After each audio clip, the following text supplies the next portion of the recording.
উম, সুপ্রিয় শিক্ষার্থীবৃন্দ, আশা করি তোমরা সবাই অনেক বেশি ভালো আছো। তোমরা যারা বিশ্ববিদ্যালয়ে ভর্তি প্রস্তুতি নিচ্ছ, ঢাকা বিশ্ববিদ্যালয়, জাহাঙ্গীরনগর, রাজশাহী বিশ্ববিদ্যালয়, গুচ্ছ, জগন্নাথ বিশ্ববিদ্যালয়, চট্টগ্রাম বিশ্ববিদ্যালয়, তারপর খুলনা বিশ্ববিদ্যালয়, কুমিল্লা বিশ্ববিদ্যালয়, অর্থাৎ যত ধরনের বিশ্ববিদ্যালয় আছে এবং সাস্ট সহ তোমরা যারা বিশ্ববিদ্যালয়ে প্রস্তুতি নিচ্ছ, তোমাদের কিন্তু চান্স পাওয়ার জন্য সবচেয়ে সায়েন্সের ক্ষেত্রে সবচেয়ে যেই সাবজেক্টটা গুরুত্বপূর্ণ সেটা হলো ফিজিক্স। কারণ কি তোমরা জানো ফিজিক্সেই প্রশ্নগুলো তুলনামূলকভাবে কঠিন হয়, এবং পাশাপাশি দেখা যাচ্ছে ফিজিক্সে যদি তুমি একটু ভালো নাম্বার তুলতে পারো তাহলে তোমার পিছনে থেকেও কিন্তু তুমি ভালো সাবজেক্টে পড়তে পারবা। তো যার কারণে আমাদের প্রত্যেকটা বিশ্ববিদ্যালয়ে ফিজিক্সের যে গুরুত্ব এটা খুবই খুবই কি বলবো, অন্যান্য সাবজেক্টের গুরুত্ব আছে কিন্তু ফিজিক্সের গুরুত্বটা একটু তুলনামূলকভাবে বেশি। তো দেখো, আজকে আমরা যে ক্লাসটি নিয়ে তোমাদের সামনে হাজির হয়েছি সেটা হলো ভার্সিটি ক পদার্থবিজ্ঞান প্রথম পত্রের যে টপ এমসিকিউ এবং সাজেশন। ঠিক আছে, তো এই যে আজকের ক্লাস থেকে আমি কিন্তু টপ এমসিকিউ গুলো সলভ করাবো অধ্যায় ভিত্তিক, এবং প্রত্যেকটা অধ্যায়ের তোমার সাজেশন দিব এবং কোশ্চেন অ্যানালাইসিসটাও দেখায় দিব, কোন কোন টপিকস আছে সেগুলো দেখায় দিব। ঠিক আছে, তো তোমরা যারা মোটামুটি প্রস্তুতি নিয়েছো, এখন তোমরা শেষ মুহূর্তে এসে তোমরা জাস্ট একটু অধ্যায়ের কি করতে চাও বলো তো, দেখতে চাও যে কোনগুলো টপ এমসিকিউ আছে, তো তাদের জন্য এই ক্লাসটা খুবই খুবই গুরুত্বপূর্ণ। এবং এতটুকু বলতে পারি যে আমি টোটাল ফার্স্ট পেপারের উপরে যে 120টার মতো যে আমি এমসিকিউ পড়াবো। সো এখান থেকে তোমার মোটামুটি দেখা যাচ্ছে অধিকাংশ বিশ্ববিদ্যালয়ে তুমি কোশ্চেনগুলো কমন পেয়ে যাবা ইনশাআল্লাহ। তবে তোমার 100% কমন আসবে না এটা বলতে পারি, কারণ কি কোনো কিছু থেকে 100% কমন আসে না। তবে এতটুকু বলতে পারি যে টাইপগুলো পড়াবো সেই টাইপ থেকে তুমি কমন পাবা। আর ফিজিক্সে হুবহু কমন তো সবসময় আসে না, কয়েকটা কোশ্চেন করে হুবহু কমন আসে, তাই না? আর বাকিগুলো কিন্তু তোমার টাইপ কমন আসে, তাই তো? তো চলো আমরা কথা না বাড়িয়ে ক্লাসটি শুরু করে দেই। তো আর তোমরা যারা ক্লাসটি দেখতেছো আমার চ্যানেলে যারা নতুন তারা অবশ্যই চ্যানেলটি সাবস্ক্রাইব করবা, এবং তোমার ফ্রেন্ড সার্কেল যারা বিশ্ববিদ্যালয় ভর্তি পরীক্ষার প্রস্তুতি নিচ্ছে তাদেরকে অবশ্যই ক্লাস লিঙ্কটা শেয়ার করে দিবা। তোমাদের যে ফ্রেন্ড সার্কেলের যে গ্রুপগুলো আছে সেখানে অবশ্যই শেয়ার করে দিবা। আচ্ছা, তো এবার আসো যে আমাদের প্রথমেই যদি ভেক্টর দেখি, ভেক্টর অনেক বড় একটা চ্যাপ্টার। এখানে জাস্ট আমি তোমাদেরকে দেখিয়েছি যে কি কি টপিকস এখানে আছে এবং কোন কোন টপিকস গুলো সবচেয়ে বেশি গুরুত্বপূর্ণ সেটা যদি আমরা একটু দেখি, কোন টপিকস গুলো থেকে সবচেয়ে বেশি প্রশ্ন আসে। তো এইটার আগে এখানে টপিকস গুলো জাস্ট দেখো, টপিকস দেখে ভয় পাও না, আমি একদম কি বলতো একটার ভিতরে আর একটা থাকে না, একদম আমি সবগুলো লিখছি। তুমি যদি এই যে এখানে 1 থেকে 17টা টপিকস, 17টা টপিক্সের যদি তুমি ধরে ধরে যদি তুমি শেষ করে ফেলো তাহলে কিন্তু তোমার কি প্রস্তুতি শেষ। সো তোমার বিশ্ববিদ্যালয়ের প্রস্তুতি তোমার কিন্তু অনেক পড়তে হবে, এরকম না একাডেমিক লেভেলের মতো। তুমি কোন কোন টপিকস আছে ওই টপিক্সের কি কি কোশ্চেন আছে, 2টা বা 3টা করে কোশ্চেন আছে, তুমি দেখে ফেলো, শেষ প্রস্তুতি। তো এখন দেখো এখানে তোমার কি বলতো সামান্তরিকের সূত্র, লব্ধির মান ও দিক, ঠিক আছে, তারপরে তোমার ভেক্টর বিভাজন, আপেক্ষিক বেগ মাঝে মাঝে আসে, তারপরে তোমার কি বলে ভেক্টর রাশির স্থানাঙ্ক থেকে ভেক্টর রাশির মান নির্ণয়, তারপরে এটা তোমার অনেক জায়গায় লাগে। তারপর তোমার এই যে গুণন, ঠিক আছে, গুণন থেকে আমাদের কিন্তু অনেক বেশি প্রশ্ন আসে, গুণনের ব্যবহার মানে গুণন, আর এই যে এখানে তোমার লব্ধি, ঠিক আছে, গুণন আর লব্ধি, এই লব্ধি থেকে তো নদী নৌকা আসে, তাই না? এগুলো হলো অনেক বেশি গুরুত্বপূর্ণ। ঠিক আছে, গুণন আর কি বলতো লব্ধি, এগুলোই হলো সবচেয়ে বেশি এই অধ্যায়ে গুরুত্বপূর্ণ। মাঝে মাঝে আমাদের কতিপয় ভেক্টর থেকে সংজ্ঞা টঙ্গা থেকে আমাদের মাঝে মাঝে কোশ্চেন 2-1টা আসে। ঠিক আছে, তো এখন দেখো এই যে কোশ্চেন অ্যানালাইসিসটা তুমি যদি এখন দেখো, আমি তো এই স্লাইডটা দিয়ে দিব তোমাকে। এই স্লাইডটা দেওয়ার পরে দেখবা তোমার কমেন্ট এবং ডিসক্রিপশন চেক করলেই তুমি কিন্তু স্লাইড পাও। পাশাপাশি আমি 80 পেজের একটা কি সাজেশন দিব, যেই সাজেশনটা পড়লে তোমার জন্য অনেক কিছু হয়ে যাবে। আর এই ক্লাসটি তুমি জাস্ট স্পিড বাড়িয়ে হলেও একটু দেখে নিও, খুব বেশি সময় হবে না, আমি চেষ্টা করবো 1 থেকে 1.5 ঘন্টার মধ্যেই এটা কভার করে দেওয়ার। তো দেখো আমাদের এখানে দেখতে পাচ্ছ যে লোভ দিতে অনেক বেশি গুরুত্বপূর্ণ, একটু আগে বললাম। তারপরে আমাদের কি আছে বলতো, তোমার এই যে ডট গুণন, ক্রস গুণন, এটা অনেক বেশি ইম্পর্টেন্ট। ঠিক আছে, ভেক্টর রাশি ধারণাও যেটা বললাম হালকা পাতলা, এগুলা দেখবা। আর বাকি সবগুলা থেকে কিন্তু দেখো প্রশ্ন কিন্তু তোমার তুলনামূলকভাবে কিন্তু আসেই, এই যে ভেক্টর রাশির গুণন যেটা বললাম। ঠিক আছে, তো এই জিনিসগুলো একটু সবাই একটু খেয়াল করে দেখবা যে এই স্লাইডটা জাস্ট দেখবা। ঠিক আছে, দেখলে তুমি বুঝতে পারবে, নিজের মতো করে বুঝতে পারবে কোনগুলো থেকে কোন বিশ্ববিদ্যালয়, এক একটা বিশ্ববিদ্যালয়ের জন্য এক একটা টপিকস ইম্পর্টেন্ট থাকে। সো আমি যদি এটা অ্যানালাইসিস করতে যাই তাহলে ক্লাসটা অনেক বড় হবে। সো আমি জাস্ট স্লাইডে রাখছি যাতে তোমার কাছে কি বলতো বুঝতে সুবিধা হয়।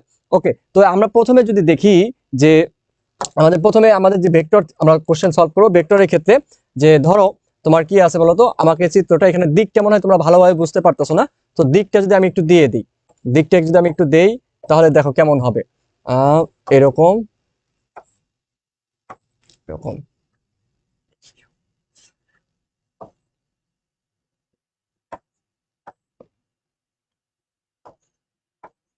আচ্ছা এরকম ধরো দিক আছে সাপোজ।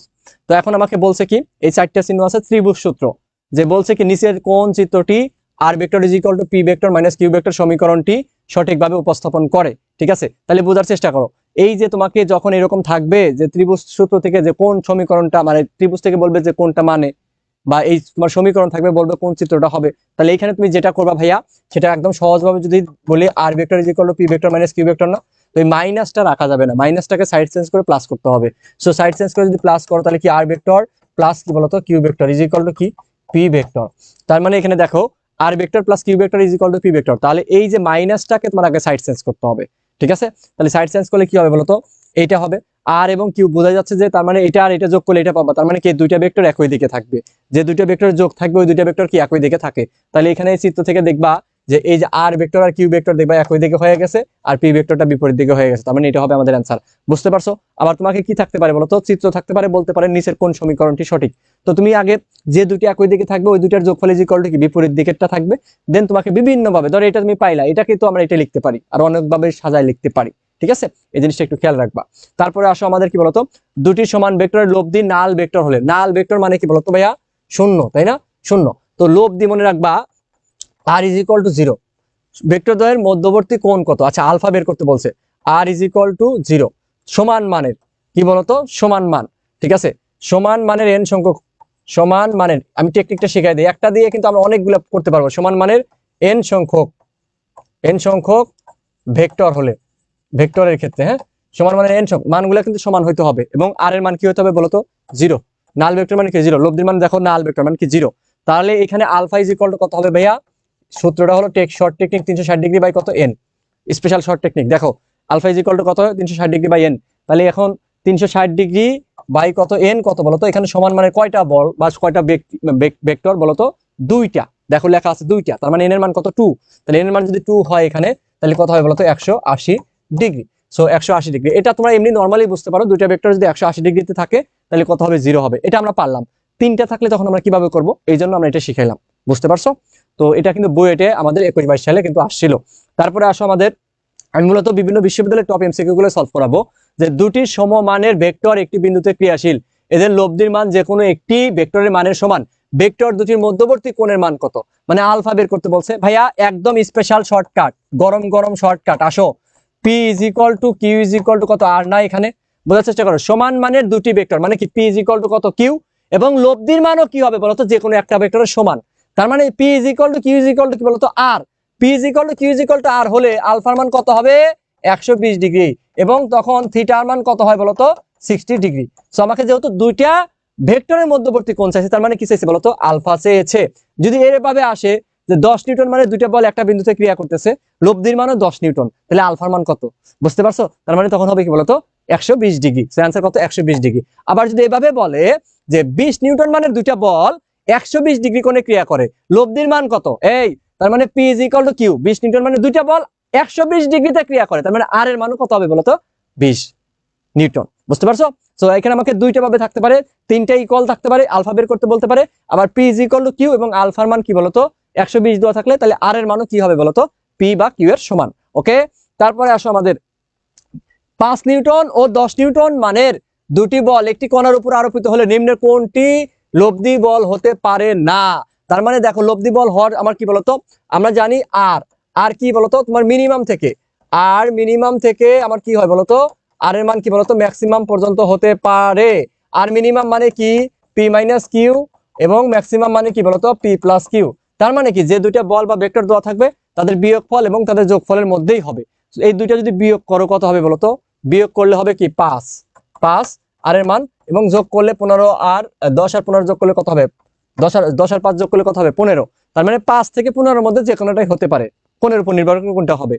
তাহলে 5ও হইতে পারে, 10ও হইতে পারে, 15ও হইতে পারে, কিন্তু 20 কি হবে, কোনোদিনও হবে না। তার মানে আনসার কি হবে বলতো 20 নিউটন। বুঝতে পারছো? খুবই ইম্পর্টেন্ট, কিন্তু ঢাকা বিশ্ববিদ্যালয় তোমার 2বার আসছে এ পর্যন্ত। সো তারপরে দেখো আর একটা গুরুত্বপূর্ণ কোশ্চেন কি বলতো, এ বি সি এর মান যথাক্রমে 12, 5, 13 এইভাবে মান থাকবে, তিনটা ভেক্টরের মান দেওয়া থাকতে পারে। ঠিক আছে, A vector plus B vector is equal to কত সি ভেক্টর। ঠিক আছে, সো এ ও বি এর ভেক্টরদের মধ্যবর্তী কোণের মান কত। আমি টেকনিকটা যদি দেখাই, টেকনিকটা একটু খেয়াল করে দেখো, এখানে স্পেশাল টেকনিক দেখো খেয়াল করে। ধরো আমাদের কি বলছে, এ আর বি, এটা মনে করো এটা কত সি। ঠিক আছে, যেহেতু সির মান কি এ প্লাস বি মানে কি সি, সো ধরো এ ভেক্টর এদিকে বি ভেক্টর এদিকে, তাহলে সি ভেক্টর কি এদিকে, তার মানে A vector plus B vector is equal to কত সি। এখন দেখো এর মান কত বলতো, এটার মান দেওয়া আছে কত 12, এটার মান দেওয়া আছে কত 5, আর এটার মান কত 13। তার মানে কি এটা আমাদের 5, 12, 13 যদি হয় তাহলে কোনটা কি হবে বলতো, সমকোণী ত্রিভুজ। কারণ কি 5 আর 12 কে যদি তুমি রুট করো, দেখো রুট ওভার কত বলতো সি মানে কি এখানে বলতো, তাহলে 12 স্কোয়ার প্লাস কত 5 স্কোয়ার, তাই না, ইজ ইকুয়াল টু কত বলতো 13 হবে না। 144 আর 25 যোগ করলে 69 মানে কত, 169 মানে কত 13। তার মানে আমাদের যদি লম্ব হয় তাহলে তো এটা হবে, তাই না। সো আলটিমেটলি এ আর বি এর মধ্যবর্তী কোণ কত হবে বলতো 90 ডিগ্রি। 90 ডিগ্রি মানে কি বলতো পাই/2। এখন এভাবেও থাকতে পারে তোমার বলতো, কি থাকতে পারে 5, তারপরে কি থাকতে পারে 3, আর কি বলতো 4। ঠিক আছে, এই দুইটার মধ্যবর্তী কোণ কত হলে বলতো তোমার 5 হবে বলতো পাই/2 হলে। পাই/2 হলে 3, 4, 5, তার মানে আমার 3, 4 √3 স্কোয়ার প্লাস 4 স্কোয়ার মানে কত √25 হবে কত 5। সো আমাদের এভাবেও থাকতে পারে ত্রিভুজের মান, তখন কোণ হয় কত বলতো পাই/2। বুঝতে পারছো। আর এমনি নর্মাল মেইন নিয়মে যদি করো তাহলে কি বলতো এভাবে করতে হবে, যেহেতু C vector is equal to A vector plus B vector, তার মানে এটাকে আমি যদি সির মান বের করতে চাই তাহলে আমার লব দিয়ে বের করতে হবে, তাহলে কত √ কত C square is equal to A square, বা সি ইজ ইকুয়াল টু কত হবে বলতো, সির মান যদি বের করি √a square plus B square plus 2ab cos alpha. So এখান থেকে তুমি মান বসাও, দেখবা এখান থেকে আলফার মান কত বের হবে বলতো 90 ডিগ্রি বের হবে। তখন কত আসবে বলতো পাই/2। তুমি মান বসা দাও, সির মান কত 13 বসাও, এটার মান 5 বসাও, এটার মান তোমার কত 12 বসাও, দেখবা মান চলে আসবে। ঠিক আছে, ওকে। সো এই টাইপের কোশ্চেন কিন্তু আসতে পারে, এটা দিয়ে আসছে তোমাকে এটা দিয়েও থাকতে পারে। ঠিক আছে, তাহলে আমাদের কত হবে 90 ডিগ্রি। তারপরে আসো, স্রোতযুক্ত নদীতে সর্বনিম্ন সময় ওপারে যেতে হল স্রোতের সাথে কিভাবে তোমার নৌকা চালনা করতে হবে। তোমরা জানো যে টি মিনিমামের জন্য, মনে রাখো টি মিনিমামের জন্য আলফার মান কত হয় বলতো 90 ডিগ্রি। টি মিনিমামের জন্য কত আলফার মান কত 90 ডিগ্রি, কারণ কি টি ইজ ইকুয়াল টু কি ছিল ডি বাই কত ভি সাইন আলফা। তো এই যে সাইন আলফার মান যখন ম্যাক্সিমাম হয় তখন টির মানটা কি মিনিমাম, আর এটা ম্যাক্সিমাম কখন হয় বলতো তোমার 90 ডিগ্রিতে। সো আলটিমেটলি কত হবে বলতো 90 ডিগ্রি, কত 90 ডিগ্রি। ঠিক আছে, 90 ডিগ্রি। আর তোমার কি বলতো যদি বলে সোজাসুজি যদি পারাপার হয়, মানে ন্যূনতম দূরত্বে পারাপার, মানে তখন থিটার মান কিন্তু 90 ডিগ্রি। ঠিক আছে, সো আমাদের টি মিনিমাম মানে আলফার মান কত বলতো 90 ডিগ্রি, এটা খেয়াল রাখতে হবে। তারপরে আসো দেখো, একজন সাইকেল আরোহী সমতলের রাস্তার উপর দিয়ে কত মিটার পার সেকেন্ড বেগে চললে 6 মিটার পার সেকেন্ড বেগের বৃষ্টির ফোঁটা তার গায়ে 60 ডিগ্রি কোণে পড়বে। সো ভাই আমরা জানি ট্যান থিটা, ট্যান থিটা যেহেতু আমার লম্ব পড়তেছে কত ইউ/ভি। ইউ হলো কি লোকের বেগ বা গাড়ির বেগ, ভি কি বলতো বৃষ্টির বেগ। বা কার বেগ বের করতে বলছে রাস্তার উপর দিয়ে কত বেগে চললে, আরোহী। আরোহী তার মানে আমাকে ইউ বের করতে বলছে, তাহলে দেখো ইউ ইজ ইকুয়াল টু কত বলতো ভি ট্যান থিটা। তাহলে ভির মান কত এখানে বলতো, ভির মান দেওয়া আছে কত 6, ট্যান থিটার মান কত বলতো ট্যান 60 ডিগ্রি। ঠিক আছে, এখন এগুলা যদি তুমি মিনিমাম না পড়ো, এই ক্লাসটা মূলত তোমার রিভিশন ক্লাস, তার মানে তোমার আগে পড়া থাকতে হবে। সো এই ক্লাস দেখে কিন্তু তুমি সব পারবা না, আগে বলছি, কারণ কি এটা হলো তোমার রিভিশন ক্লাস। ঠিক আছে, এখানে তুমি বেসিক আলোচনা করতেছি না, তাই না, বেসিক আলোচনা করতেছি না। সো যারা রিভিশন দিতে চাও তাদের জন্য এই ক্লাস, পাশাপাশি এই স্লাইডটি দেখলে তোমার এই এমসিকিউ গুলো টপ এমসিকিউ তোমার দেখবে অনেক জায়গায় অনেক কিছু কমন পাবা। 6 tan 60 ডিগ্রি মান কত √3, তার মানে কত 6√3, 6√3, 6√3, 6√3। ওকে, তারপর আসো বি এর সাপেক্ষে এ কণার আপেক্ষিক বেগের সূত্র কোনটি। বি এর সাপেক্ষে এ কণার আপেক্ষিক বেগ মানে কি বলতো বিএবি। বিএবি বিএবি ইজ ইকুয়াল টু কত বলতো বিএ মাইনাস বিবি। মনে রাখবা যার সাপেক্ষে, সাপেক্ষেটা কি হবে বলতো বিয়োগ, সাপেক্ষ বেগ কি হবে সবসময় বিয়োগ হবে। ঠিক আছে, সাপেক্ষ বেগ কি বলতো বিয়োগ। সো আমাদের কত হবে বলতো বিএবি কে বিআর লিখছে, তাহলে এই যে এটা এই নাম্বার আমাদের অ্যান্সার বিএ মাইনাস বিবি। ওকে, তারপরে আসো আমাদের কোন কণা পি এত বিন্দু থেকে এত বিন্দুতে স্থানান্তরিত হলে সরণ ভেক্টর। সরণ ভেক্টর মানে কি বলতো শেষ বিন্দু মানে আদি বিন্দু, মানে কি এইটার আই ক্যাপ থেকে এটার আই ক্যাপের সহগ বিয়োগ হবে, তাই না। তার মানে এখান থেকে এই 3 থেকে এই 2 যদি বিয়োগ হয় মানে পি কিউ ভেক্টর, তাই না। পি কিউ ভেক্টর মানে কি বলতো ultimately Q vector minus P vector. So Q vector minus P vector করলে কত হবে বলতো 3 থেকে 2 বিয়োগ করলে কত হবে বলতো 1, তাহলে কি আই ক্যাপ, প্রথমটাই তো আই ক্যাপ, তাই না। তারপর কি 4 থেকে 3 বিয়োগ করলে কত বলতো 1, তার মানে কি প্লাস জে ক্যাপ। এখানে কি 5 থেকে 5 বিয়োগ করলে কত 0, তার মানে আমার দরকার নাই, তার মানে কি সরণ ভেক্টর কোনটা বলতো I cap plus J cap, কোনটা হবে I cap plus J cap. তারপরে আসো আমাদের এই যে ভেক্টরটা এক্স ওয়াই সমতলে দৈর্ঘ্য, এই টাইপের কোশ্চেনে সবাই প্যারা খাও ভাই কোন সমতলে দৈর্ঘ্য বলতো এক্স ওয়াই সমতলে দৈর্ঘ্য। তার মানে এক্স ওয়াই মানে কি এই যে এই অংশটুকু কি এক্স অক্ষের, এইটাকে আমার বলতো ওয়াই অক্ষের, তাই না। তো এইটা আমার কি বলতো জেড অক্ষের উপাংশ, তাই তো। সো আমাদের এক্স অক্ষের উপাংশ আর ওয়াই অক্ষের উপাংশ নিয়ে এখানে কাজ করতে হবে, কারণ কি এক্স ওয়াই সমতলে দৈর্ঘ্য, তার মানে কি L X Y is equal to কত রুট ওভার আমার কি বলতো এক্স এর সহগ স্কোয়ার প্লাস কত আমাদের বলতো 2 স্কোয়ার। তাহলে করলে কত হবে বলতো রুট ওভার কত 16 আর 4 কত 20, 20 মানে কত রুট ওভার 4 ইন্টু কত 5, তার মানে কত 2√5, 2√5 কত হবে आंसर বলতো 2√5। বুঝতে পেরেছো? বুঝতে পারছো? যদি ওয়াই জেড তল বলতো তাহলে কি হইতো বলতো এইটা আর এটা করতাম, জেড এক্স তল বললে তাহলে কি এইটা আর এটা, অর্থাৎ যেই তল বলবে ওইটার উপাংশ নিয়ে তোমার কাজ করতে হবে। তারপরে আসো আমাদের এই ভেক্টর, এই ভেক্টরে হয় দুটো ভেক্টর আছে, এম এর মান কত হলে ভেক্টরদের পরস্পর কি লম্ব হবে। আরে কত ইম্পর্টেন্ট এই পরস্পর লম্ব হবে, এই পরস্পর লম্ব হবে, এটা খুবই ইম্পর্টেন্ট। কোনো না কোনো বিশ্ববিদ্যালয়ে তুমি পাবা, বলে দিলাম, কোনো না কোনো বিশ্ববিদ্যালয়ে তুমি পাবা যে এইটার মান এম এর মান কত হলে পরস্পর লম্ব হবে, এর মান কত হলে পরস্পর লম্ব হবে। সো এটা খুবই ইম্পর্টেন্ট, তোমরা জানো। তাহলে এটা কি করতে হবে ভাই, পরস্পর লম্ব হওয়ার শর্তটা কি বলতো, যেহেতু আমাকে কি বলতো থিটার মান কত 90 degree, so A dot B কত বলতো 0, তাই তো পরস্পর লম্ব হওয়ার শর্ত এ বি কস থিটা মানে আমাদের 0। তো এ ডট বি বের করবা কিভাবে ভাইয়া, আর সহগ গুণন এই টু এই এম গুণ করলে কত হয় 2m, 3 ইন্টু 2 কত বলতো +6, -5 ইন্টু +10 গুণ করলে কত -50, তাই না 0 প্লাস মাইনাস -50, তাহলে +6 -50 কত বলতো -44, ওই পাশে গেলে কি বলতো +44, তার মানে এম এর মান কত হয় বলতো 22, এম এর মান কত হবে বলতো 22। বুঝতে পারছো? তার মানে এম এর মান কত 22। তারপরে আসো আমাদের দুইটি ভেক্টর এইটা এবং এইটা, মধ্যবর্তী কোণ কত, মানে দুইটা ভেক্টরের মধ্যবর্তী কোণ। ভাইয়া দুইটা ভেক্টরের মধ্যবর্তী কোণ কি বলতো, তোমরা জানো থিটা ইজ ইকুয়াল টু, আমরা জানি A dot B is equal to কত বলতো A B cos theta. So এখানে থিটা ইজ ইকুয়াল টু কত বলতো cos inverse A dot B by কত এ বি। এখন আমাদের এ ডট বি দরকার, এ দরকার আর বি দরকার, আমরা এখান থেকে সাইড থেকে লিখি, কোশ্চেনে তো তুমি মুখোমুখি করে ফেলবা। এ ডট বি দেখো 3 ইন্টু 5 গুণ করলে কত বলতো 15, এখানে দেখো যে ক্যাপ আছে, এখানে কি যে ক্যাপ আছে না, এই জায়গায় চোখের জায়গায় সবাই ভুল করে ফেলে। সো কত হবে বলতো 0, আবার এখানে কে ক্যাপ আছে, এখানে কে ক্যাপ নাই, তার মানে কি 0। বুঝছো? তার মানে এ ডট বি মানে কত 15। বুঝছো তো নাকি? তারপরে আসে আমাদের কি বলতো, আর কোনো কোশ্চেনে যদি কনফিউশন থাকে জাস্ট কমেন্ট করবা, ঠিক আছে? কমেন্ট করলে আমি আনসার দিব। এ ইজ ইকুয়াল টু কত বলতো রুট ওভার আমাদের কত বলতো 3 স্কোয়ার প্লাস -3 স্কোয়ার মানে কত রুট ওভার কত 18, রুট ওভার 18 মানে কি বলতো আলটিমেটলি 3√2, 9 ইন্টু 2 মানে কত 3√2। আর বি এর মান কত বলতো রুট ওভার কত হবে বলতো তোমার 5 square plus 5 square, 5 square plus 5 square মানে কত রুট ওভার কত 50, রুট ওভার 50 মানে কত বলতো 5√2, 25 ইন্টু 2 মানে কত 5√2। সো এই মানগুলো যদি এখানে বসিয়ে দিই ভাইয়া তাহলে কিন্তু আমাদের অ্যান্সারটা চলে আসবে। কজ ইনভার্স কত বলতো এ ডট বি কত 15, এ ডট বি 15, এর মান কত বলতো 3√2 আর বির মান কত 5√2। ঠিক আছে? তাহলে 3 5 কত 15, তাহলে √2 মানে কত হাফ, তাহলে কজ ইনভার্স হাফের মান কত বলতো কজ ইনভার্স হাফের মান কত 60 ডিগ্রি।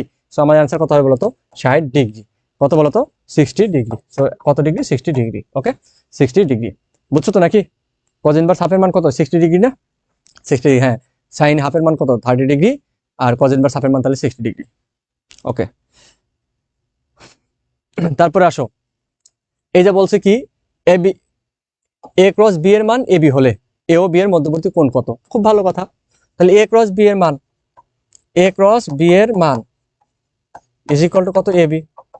তাহলে এ ক্রস বি এর মান মানে কি বলতো এ বি সাইন থিটা না, এখানে কিন্তু মান চাইছে তার মানে কি এটা ক্যাপ হবে না, ইজ ইকুয়াল টু কত এ বি।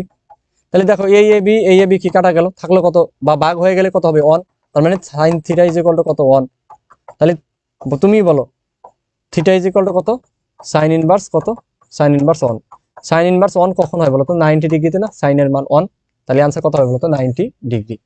বুঝছো 90 ডিগ্রি। আচ্ছা, তো তোমাদেরকে একটা কথা বলি, তোমাদেরকে তোমরা যারা হাতে কলমে ক্যালকুলেশন করতে চাও, পাশাপাশি তোমরা যারা এই যে কি বলে ঢাকা বিশ্ববিদ্যালয়ের বিগত বছরের কোশ্চেন সলভটা তোমরা দেখতে চাও, সবগুলা 23 বছরের কোশ্চেন সলভ, তো তোমাদেরকে আমি একটা প্লেলিস্ট সাজেস্ট করতেছি, একটু ওয়েট করো। প্লেলিস্টে হলো তোমরা এই আলটিমেট ফিজিক্সে যাবা, হ্যাঁ, ULTI ultimate physics, ultimate physics PHYSICS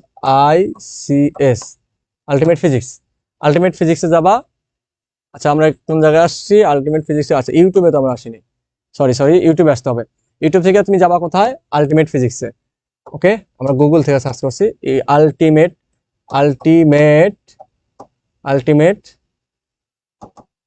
MAT ultimate physics, ultimate physics, এই যে দেখো আলটিমেট ফিজিক্সে আসবা, এই চ্যানেল, ঠিক আছে, এই চ্যানেলে যাবা, ঠিক আছে, তুমি এই চ্যানেলে গিয়ে দেখবা এই যে প্লে লিস্টে যাবা, প্লে লিস্টে গেলে দেখো, তুমি যখন প্লে লিস্টে যাবা, প্লে লিস্টে যাওয়ার পরে এইখানে কই এই যে ডাবি 23 বছরের প্রশ্ন সলভ, দেখো ডাবি কত বলতো, 23 বছরের প্রশ্ন সলভ, এই যে ঢাকা বিশ্ববিদ্যালয় 23 বছরের প্রশ্ন সলভ পাবা, হাতে কলমে ক্যালকুলেশন, সব শর্ট সিলেবাসে সবগুলো আছে, ফুল সিলেবাসের অধ্যায়গুলো চলে আসবে। তারপরে তোমার কি আছে বলতো, ঢাকা বিশ্ববিদ্যালয়ের রিটেন বিগত 6 বছরের রিটেন আছে, ঠিক আছে। সো তুমি এই দুইটা প্লেলিস্ট দেখলেই তোমার কি বলতো অনেকটাই প্রস্তুত হয়ে যাবে, যেখানে রিটেন আছে রিটেন দেখবা। আর তুমি যেই বিশ্ববিদ্যালয়ে ভর্তি পরীক্ষা দাও না কেন, আলটিমেটলি তো সকল বিশ্ববিদ্যালয়ের প্যাটার্ন প্রায় সেম। তো ঢাকা বিশ্ববিদ্যালয় এই সিরিজটাও যদি তুমি দেখো, তাহলে সব বিশ্ববিদ্যালয়ের জন্য উপকারে আসবে। আর আমি সকল বিশ্ববিদ্যালয়ের জন্য ম্যারাথন ক্লাস দিব এবং কোশ্চেন সলভিং দিব, গুচ্ছ বলো, জাহাঙ্গীরনগর বলো, চট্টগ্রাম বলো, সব জায়গার জন্য ইনশাল্লাহ দিব, ভাইয়ের জন্য জাস্ট দোয়া রেখো। আচ্ছা, তাহলে এটা আমরা পায়ে গেলাম। তারপরে আসো, এ ভেক্টর দেওয়া আছে, বি ভেক্টর দেওয়া আছে, একটি সামান্তরিকের দুটি সন্নিহিত বাহু নির্দেশ করে, তাহলে উপযুক্ত একক কি বলতো, সামান্তরিকের ক্ষেত্রফল। তুমি সামান্তরিকের ক্ষেত্রফল করবা, সামান্তরিক ক্ষেত্রফল মানে কি বলতো, তোমরা জানো দুইটা সন্নিহিত বাহু যদি হয়, তাহলে আমার ডেল ইজ ইকুয়াল টু কত বলতো, এ ক্রস বি এর মান, কর্ণ হইলে কি হয়, হাফ হয়। তার মানে কি আমার এ ক্রস বি করতে হবে, এ ক্রস বি করবা, এ ক্রস বি করার পরে তার মানটা বের করবা, ঠিক আছে। জাস্ট একদম খুবই সিম্পলি, জাস্ট এই টাইপের কোশ্চেনটা আমি জাস্ট দেখাই দিচ্ছি। এটার অ্যান্সার কত হবে বলতো, 2√2, ঠিক আছে। রুট ওভার 8 আসবে কত, 2√2, বুঝছো।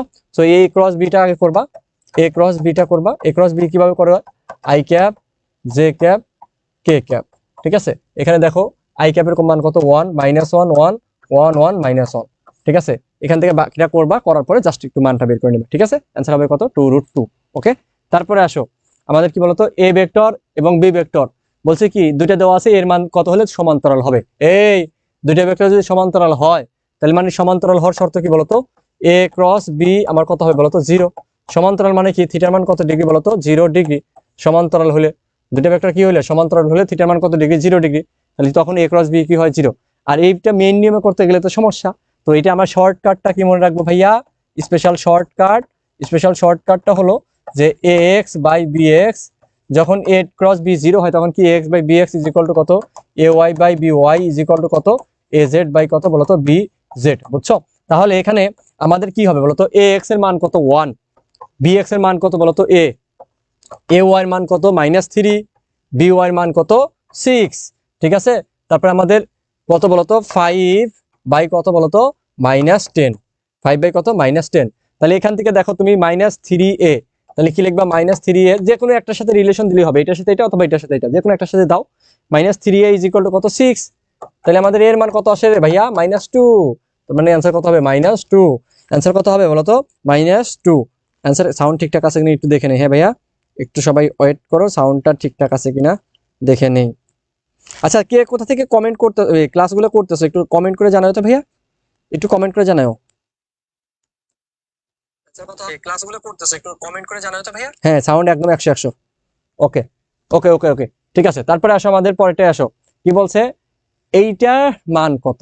সো ভাইয়া এখানে দেখো আমি কি লিখতে পারি, তাহলে এ ডট বি মান স্কয়ার মানে কি, এ বি কস থিটা তার হোল স্কোয়ার প্লাস এ ক্রস বি এর মান মানে কি বলতো, এ বি সাইন থিটা তার whole square.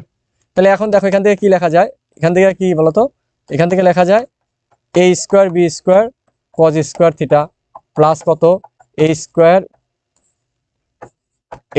B square sine square theta, বুঝছো। তাহলে এখান থেকে দেখো A square B square common নাও, A square B square common নিলে এখানে কি থাকে বলতো, কজ স্কোয়ার থিটা প্লাস কি বলতো, সাইন স্কোয়ার থিটা।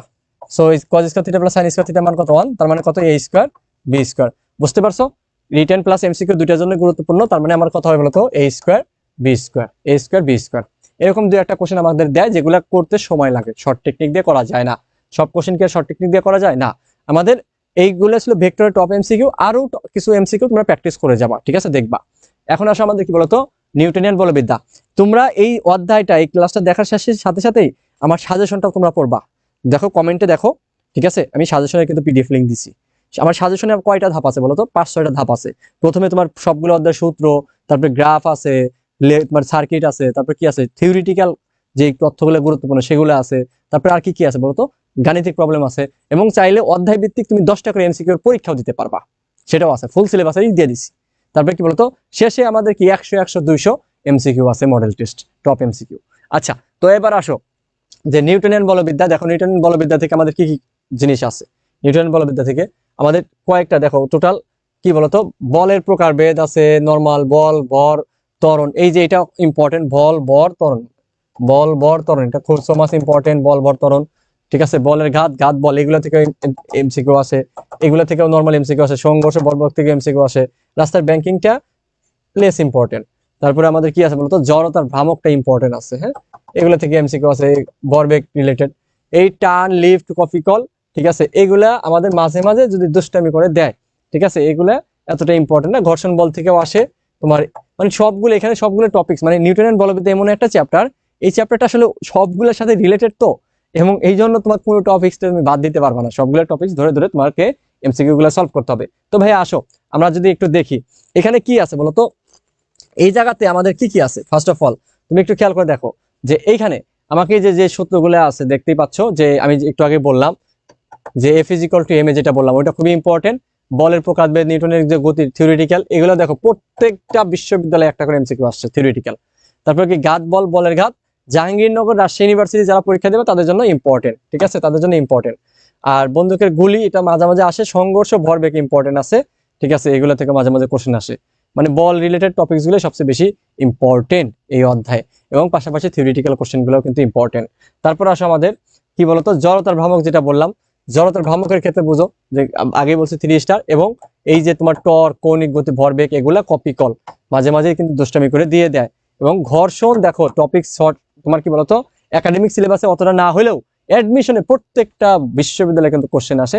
কেন্দ্রমুখী বল, এটা তোমাদের কি বলতো যদিও এই যে তোমার গতিবিদ্যায়, বাট এটা তোমার সব জায়গায় ইউজ আছে, এখানে আছে তোমার মহাকর্ষ বিকর্ষ আছে, অনেক জায়গায় ইউজ হয়। যার জন্য বললাম না যে এই যে তোমার কৌণিক গতি রিলেটেড যেগুলো আছে এখান থেকে কিন্তু রেগুলার বেসিসে দেখো কতগুলা করে প্রশ্ন আসছে, দেখতে পাচ্ছ, মাথা নষ্ট, বাদ দিবা কি। তো আসো, মৌলিক বলের সংখ্যা কয়টি ভাইয়া? 4টা মৌলিক বলের সংখ্যা তোমরা জানো, কি কি বলতো, মহাকর্ষ বল, দুর্বল নিউক্লিয় বল, তড়িৎচুম্বকীয় বল, সবল নিউক্লিয় বল, তাই না? তো মৌলিক বল কয়টি বলতো? 4টি। মৌলিক বল কয়টি বলতো? 4টি। মৌলিক বল কয়টি? 4টি। সবল নিউক্লিয় বল, সবল মানে একদম বেশিটা, কত বলতো? 10 কত তোমার 42। 10 কত হতে পারে বলতো? 41ও হইতে পারে, বা 10 কত 42, ঠিক আছে। মহাকর্ষ বল কি বলতো? মহাকর্ষ বল হলো 1, এটার থেকে কত গুণ এটা। আর তোমার কি বলতো ইয়াটা কি বলে, যে নিউক্লিয় বল, তড়িৎচুম্বকীয় বল যেটা, সেটা কত 39 বা 40, ঠিক আছে, এরকম থাকে। সো এই যে দেখো চট্টগ্রাম ইউনিভার্সিটি 2বার আসছে, কুমিল্লা ইউনিভার্সিটিতে আসছে, বোঝার চেষ্টা করো, এগুলো বইয়ের লাইন তুলে দিচ্ছে হুবহু। তো এখানে কিন্তু প্রত্যেকটা অধ্যায় কিন্তু তোমার কি বলতো mathematical part plus theoretical part কিন্তু ভর্তি পরীক্ষায় আসে। তোমরা একটু জাস্ট বিগত বছরের কোশ্চেনগুলো সলভ করলেই হয়ে যাবে। হ্যাঁ, তো তোমরা এই যে ক্লাসটা দেখতেছো, এই ক্লাসের মাধ্যমে তোমাদের কিন্তু অনেক কিছু তোমাদের জানতে পারবা। এখান থেকেই অনেক কোশ্চেন তোমরা কিন্তু সলভ পরীক্ষায় হুবহু কমন পেয়ে যেতে পারো, ঠিক আছে। তারপর দেখো কি বলছে, নিউটনের গতির তৃতীয় সূত্র অনুসারে কি ক্রিয়া ও প্রতিক্রিয়া বলের মধ্যবর্তী কোণ। তোমরা কি বলতো, ধরো তুমি এটা এখানে কি বলতো ক্রিয়া বল দিলা F1, ঠিক আছে, তোমার এটার মাধ্যমে, তো তুমি কি পাবো বলতো, উপরের দিকে কি পাবো বলতো, তুমি F2 পাইলা। তার মানে কি ক্রিয়া প্রতিক্রিয়া কি বলতো 180 ডিগ্রি। তুমি ক্রিয়া বল যেদিকে ক্রিয়া করে, প্রতিক্রিয়া তার বিপরীত দিকে। আর ক্রিয়া প্রতিক্রিয়া, ঠিক আছে, ক্রিয়া প্রতিক্রিয়া সবসময় মনে রাখবা কি বলতো দুটি ভিন্ন বস্তুর মধ্যে হয়। দুটি কি বলতো ভিন্ন বস্তুর মধ্যে। কেমনে দুটি ভিন্ন বস্তুর মধ্যে? ভিন্ন বস্তুর মধ্যে হয়। দেখো তুমি ধরো তোমার পায়ের তালু দিয়ে মেঝেতে আঘাত করতেছো, মেঝে আবার তোমার পায়ের তালুতে দিচ্ছে, তার মানে কি দুটো ভিন্ন বস্তুর মধ্যে তোমার সংঘটিত হয়। তারপরে আসো আমাদের কি বলতো 30 মিটার পার সেকেন্ড বেগে আগত 220 গ্রাম ভরে একটি ক্রিকেট বলকে একজন খেলোয়াড় এত সময় ধরে থামিয়ে দিল, খেলোয়াড় কর্তৃক বলটির উপর প্রযুক্ত গড় বল কত। এখানে কি কি আছে ভাই, এটা কত বলতো ভি। আগে দেখবা কি কি আছে, এখানে কি আছে, এম আছে, তারপরে আছে কি বলতো আমাদের টি। ওকে, তো আমাদের কি বলতো এইরকম যদি থাকে তোমার, এই যে দেখো এফ ইজ ইকুয়াল টু কত, এম ভি বাই টি, দুটা সূত্র লিখে দেই, দেখবা অনেক কাজে লাগবে। 2ms বাই কত, টি স্কোয়ার। এই দুটার ক্ষেত্রে কি বলতো ইউ জিরো, ইউ কি জিরো, এখানে তো ইউ নাই, তার মানে কি ইউ জিরো। তাহলে এই দুইটা সূত্র তোমার ইউজ হবে তখন বল নির্ণয়ের ক্ষেত্রে সাধারণত। F is equal to M A তো আছেই, তো যাই হোক এফ ইজ ইকুয়াল টু কত, ওই যে এম এ এখান থেকে মূলত আসছে। তো দেখো এই জায়গায় আমাদের যেহেতু ইউ নাই, তার মানে আমাদের কি আছে, ভি আছে, এম আছে, টি আছে, তার মানে কোনটা হবে এটা, ঠিক আছে, direct F is equal to কি লিখবো ভাইয়া, এম ভি বাই টি। আসো এবার ক্যালকুলেশন করবা, হ্যান্ড ক্যালকুলেশন কিভাবে করবা, এম মান কত আছে বলতো 220, তাহলে 220 গ্রাম, কিন্তু তার মানে কি 1000 দ্বারা কি ভাগ হবে, ঠিক আছে, 1000 দ্বারা কি করে দিলা, ভাগ করে দিলা, পাইলা। এখন আসো ভি কত বলতো 30, আর টি আছে নিচে কত বলতো 0.2, 0.2 মানে কি বলতো তোমার 2 বাই কত 10, তাহলে এই 10 যাবে কোথায়, উপরে, তাই তো, বা এই শূন্য কাটলাম, এই শূন্য কাটা, এই শূন্য কাটা, তাহলে বুঝতে পারতেছো এই 2 দিয়ে যদি এখানে কাটি তাহলে কত 11, তার মানে কত আমাদের 11, ও আচ্ছা সরি 11 আর 3, তাহলে কত বলতো 3 11 33 নিউটন, এই 3 আছে 3 11 কত 33, বুঝছো, একদম জাস্ট তোমার এখানে গ্রাম থাকলে 1000 দ্বারা ভাগ করবা, আর পয়েন্ট থাকলে তুমি কি বলতো পয়েন্টটা, মানে পয়েন্টকে তুমি কি বলতো যত দ্বারা ভাগ করলে পয়েন্টটা কেটে যাবে সেটা দ্বারা ভাগ করে দিবা। অনেক সময় 10 দ্বারা ভাগ করা লাগে, 0.2, যদি 0.02 থাকতো তাহলে কি করতাম, আমি 100 দ্বারা ভাগ করে দিতাম, তাই না। এই তারপরে আসো আমাদের এফ বল প্রয়োগে একটি ট্রেন এস দূরত্বে থামে, তার মানে শেষ বেগ কত বলতো 0, যখনই বলবে থামবে তার মানে কি শেষ বেগ 0, তাই তো। যদি আদি বেগ দ্বিগুণ করা হয় তবে কোন দূরত্বে ট্রেনটি থামবে, আচ্ছা দূরত্বের সাথে ভি, তার মানে আমাদের 4 নাম্বার সূত্র, B square is equal to U square minus 2as, যেহেতু থেমে যাবে তার মানে কি বলতো আমাদের ত্বরণটা কি হয়ে যাবে বলতো, যেহেতু থেমে যাবে তার মানে ত্বরণটা এখানে কি বলতো ঋণাত্মক ত্বরণ হবে, সো এটা কি বলতো আমাদের মাইনাস দিয়ে দিচ্ছি একবার, ঠিক আছে, মাইনাস এ না লিখে আমি একবার মাইনাস দিয়ে দিচ্ছি, তাহলে আমাদের এটা কত 0 স্কোয়ার ইজ ইকুয়াল টু কত ইউ স্কোয়ার মাইনাস 2as, তাহলে এটাকে এ পাশে নিলে কত বলতো 2as ইজ ইকুয়াল টু কত ইউ স্কোয়ার, সো এস এর সাথে ইউ এর সম্পর্ক কি বলতো বর্গের সমানুপাতিক, তাহলে ভাইয়া ইউ কে কয় গুণ করছি বলতো আদিবেগ দ্বিগুণ, তাহলে ইউ কয় গুণ বলতো 2 গুণ, তাহলে আমার এস কয় গুণ হবে ভাইয়া নরমাল 4 গুণ, 4 গুণ, কারণ ইউ দ্বিগুণ তার মানে ইউ 2 গুণ মানে কি 2 স্কোয়ার, তার মানে কত 4, সো কত হবে বলতো 4s, ওকে। তারপরে আসো কি বলছে, 30 কেজি ভরের একটি বস্তুর উপর কত বল প্রয়োগ করলে 1 মিনিটে এম দেওয়া আছে, টি দেওয়া আছে, আবার কি বলতো ভি দেওয়া আছে, ওই যে আমাদের সূত্র, তাহলে কি বলতো এফ ইজ ইকুয়াল টু কত এম ভি বাই কত টি, তোমরা জানো কিলোমিটার পার আওয়ারকে 3.6 দ্বারা ভাগ করলে কি পাওয়া যায় বলতো মিটার পার সেকেন্ডে চলে আসে, 3.6 দ্বারা ভাগ করতে হবে, সো এটাকে 3.6 দ্বারা ভাগ করলে কত হবে, 36কে 3.6 দ্বারা ভাগ করলে কত হয় 10, তাহলে এখানে দেখো কত হয় এম এর মান কত 30, আর এম ভি কত তাহলে 10, যেহেতু সবগুলো এসআই এককে নিতে হবে, টির মান কত 1 মিনিট, তার মানে কত 60 সেকেন্ড, তাহলে এটা কাটলাম, 6 দ্বারা 30কে ভাগ করলে কত হয় 5, তাহলে আমাদের কত বলতো 5 নিউটন, সো আমাদের কত 5 নিউটন, ঠিক আছে। দেখো চট্টগ্রাম ইউনিভার্সিটি আইইউ, ঠিক আছে, ইসলামিক ইউনিভার্সিটি আর কি কতবার আসছে। তারপরে আসো আমাদের বলের ঘাতের মাত্রা, বলের ঘাত জে ইজ ইকুয়াল টু কত বলতো তোমরা জানো এফটি ইজ ইকুয়াল টু কত M V minus M U, মানে কি বলতো ভরবেগের পরিবর্তন, তাহলে ভরবেগের পরিবর্তন যদি হয় তাহলে আমাদের কি বলতো জের মাত্রা, তার মানে ভরবেগের জে ইজ ইকুয়াল টু সোজা কি বলতো আমরা ডেল পি লিখতে পারি, তাহলে ডেল পি মানে কি ডেল পির মাত্রা কত বলতো, মানে কি এম ভি মানে কি M L T inverse on,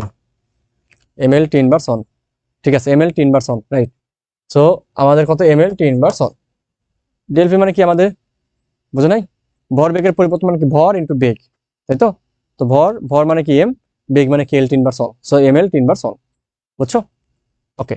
তারপরে আসলে আমাদের কি একটা বস্তুর উপর 6 নিউটন বল 11 সেকেন্ড ক্রিয়া করলে ভরবেগের পরিবর্তন, একটু আগে দেখলাম আমাদের ভরবেগের পরিবর্তন মানে কি বলতো যে, ভরবেগের পরিবর্তন মানে কি তাহলে এম এফ টি, তাহলে এখানে দেখো ভরবেগের পরিবর্তন del P is equal to কি লেখা যায় বলতো এফ টি লেখা যায়, সো এফ টি মানে M V minus M U যেরকম লেখা যায় আবার এফ টিও লেখা যায়, এফ কত আমাদের 6, টি কত 11, তাই রে কত কঠিন অঙ্ক তাই না, 66, সো আমাদের 66, যেহেতু আমাদের কি বলতো যে ডেল পি মানে ভরবেগের পরিবর্তন, সো আমাদের কি বলতো কেজি একক কি হবে বলতো কেজি মিটার পার সেকেন্ড, তাই না, so KG metre per second, okay, KG metre per second. তারপরে আসো 5 কেজি ভরের একটি বস্তু এত বেগে একটি দেয়ালে লম্বাভাবে ধাক্কা খেয়ে আবার এত বেগে ফেরত আসে বিপরীত দিকে, তাহলে বলের ঘাত, তাহলে জিএসটি তে আসে বলের ঘাত মানে কি বলতো এম ইন্টু কত ভি মাইনাস ইউ, মানে M V minus M U, তাহলে কত হবে এম ভি কত বলতো ভি হলো আমার গেছে কত 1.2 মাইনাস ইউ আবার কি বলতো সে 1.2 তে গেছে এদিকে, আবার কি বলতো এদিকে কি বলতো 0.8 আসছে, তার মানে এটা যদি প্লাস হয় তাহলে এটা কি হবে বলতো, মাইনাস হবে না? তাহলে কি -0.8। বুঝতে পারছো, এই জায়গাটাই খেলা বিপরীত দিকে। মাইনাস মাইনাসে কি বলতো, প্লাস। তাহলে এম এর মান কত আমাদের বলতো, 5, ঠিক আছে, ইনটু এটা কত হবে 1.2, আর এই যে প্লাস কত বলতো 0.8, কত হবে 2, তার মানে 5 দেওয়ানো কত 10, ঠিক আছে, 5 দেওয়ানো কত 10, তার মানে আনসার কত হবে 10। বুঝতে পেরেছো? এখানে কিন্তু প্যাস বিপরীত দিকে হলে আলটিমেটলি কি বলতো, প্লাস হয়ে যাবে, মনে রাখবা। তারপরে আসো, এই যে একটা অঙ্ক, 10,000 কেজি জ্বালানি সহ একটি রকেটের ভর দেওয়া আছে। জ্বালানি সহ রকেটের ভর দেওয়া আছে, যেগুলো লাগবে না সেগুলোও দেওয়া আছে। জ্বালানি যদি 200 কেজি পার সেকেন্ড হারে পুড়ে, হ্যাঁ, তো রকেটের সাপেক্ষে 2000 মিটার পার সেকেন্ড বেগে নির্গত হয়। বোঝার চেষ্টা করো, 2000 মিটার পার সেকেন্ড বেগে কি হয়েছে, নির্গত হয়। তাহলে রকেটের উপর প্রযুক্ত ধাক্কা বা থ্রাস্ট কত? তাহলে আমাকে ধাক্কা বা থ্রাস্ট মনে রাখবা, ধাক্কা বা থ্রাস্ট, ঠিক আছে, থ্রাস্ট, ধাক্কা বা thrust, F is equal to কত, ডিএম বাই কত ডিটি ইন্টু কত ভিআর। তো DM by DT, DM by DT মানে কি বলতো, ডিএম বাই কত ডিটি। তাহলে ডিএম বাই ডিটি আমার কি হবে এখানে বলতো, জ্বালানি পোড়ার হার কত বলতো 200। এই যে ডিএম বাই ডিটি, এটা কি আমার বলতো জ্বালানি পোড়ার হার।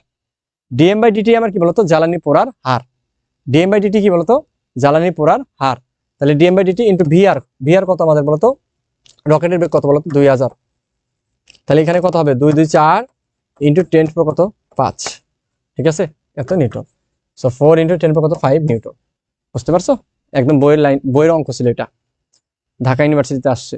তারপরে কি 5 কেজি ভরের একটি রাইফেল থেকে 5 কেজি ভরের একটি কি রাইফেল থেকে 20 কেজি ভরের একটি বুলেট, 20 কেজি ভরের একটি কি বলতো বুলেট 1000 মিটার পার সেকেন্ড গতিতে, ভিতরে সদর ঘাট।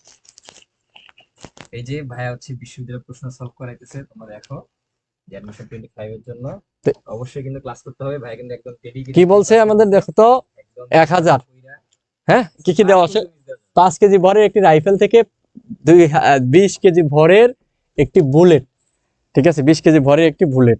তাহলে দেখো আমাদের রাইফেল কত 5, মানে বড় এম, তাহলে বড় M V is equal to কত, ছোট এম ভি। রাইফেলের কি ভরবেগ ইজ ইকুয়াল টু কি বলতো, গুলির ভরবেগ।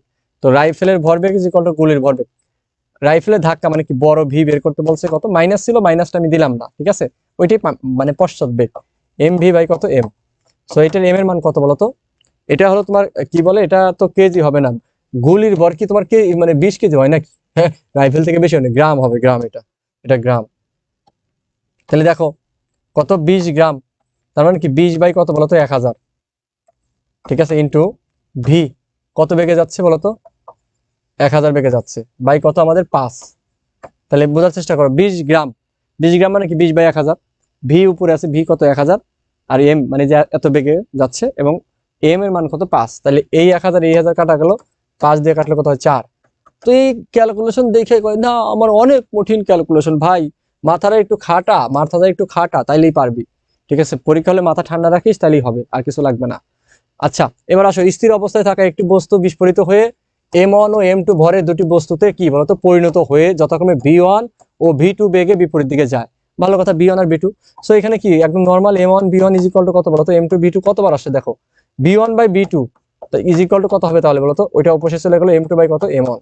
কতবার আসছে হিসাব আছে, ঢাকা ইউনিভার্সিটিতে তোমার কয়বার, 3বার আসছে, 3বার আসছে, ঠিক আছে। টেকনিক্যাল আমাদের ঢাকা ইউনিভার্সিটি কি বলতো একটা আবার কি টেকনোলজি ইনস্টিটিউট ইউনিট আছে, ওইটাতে আসছে, জাহাঙ্গীরনগর আসছে। সো অ্যান্সার কত হবে বলতো আমাদের M2 বাই M1, এই যে বি নাম্বারে হবে অ্যান্সার, বি নাম্বার হবে অ্যান্সার M2 বাই M1। ওকে, তারপরে আসো, 4 কেজি ও 6 কেজি ভরের দুটি বস্তু যথাক্রমে 10 মিটার পার সেকেন্ড ও 5 মিটার পার সেকেন্ড বেগে, 10 মিটার পার সেকেন্ড এবং 5 মিটার পার সেকেন্ড বেগে একই দিকে গতিশীল, পরস্পর ধাক্কা খাওয়ার পর বস্তু দুটি যুক্ত অবস্থায় চলতে থাকলে যুক্ত বস্তুর বেগ কত। খুবই সিম্পল, যুক্ত বস্তুর বেগ ভি ইজ ইকুয়াল টু কত, M1 U1 plus M2 U2 by কত বলতো M1 প্লাস M2, আমরা এটা জানি তাই না।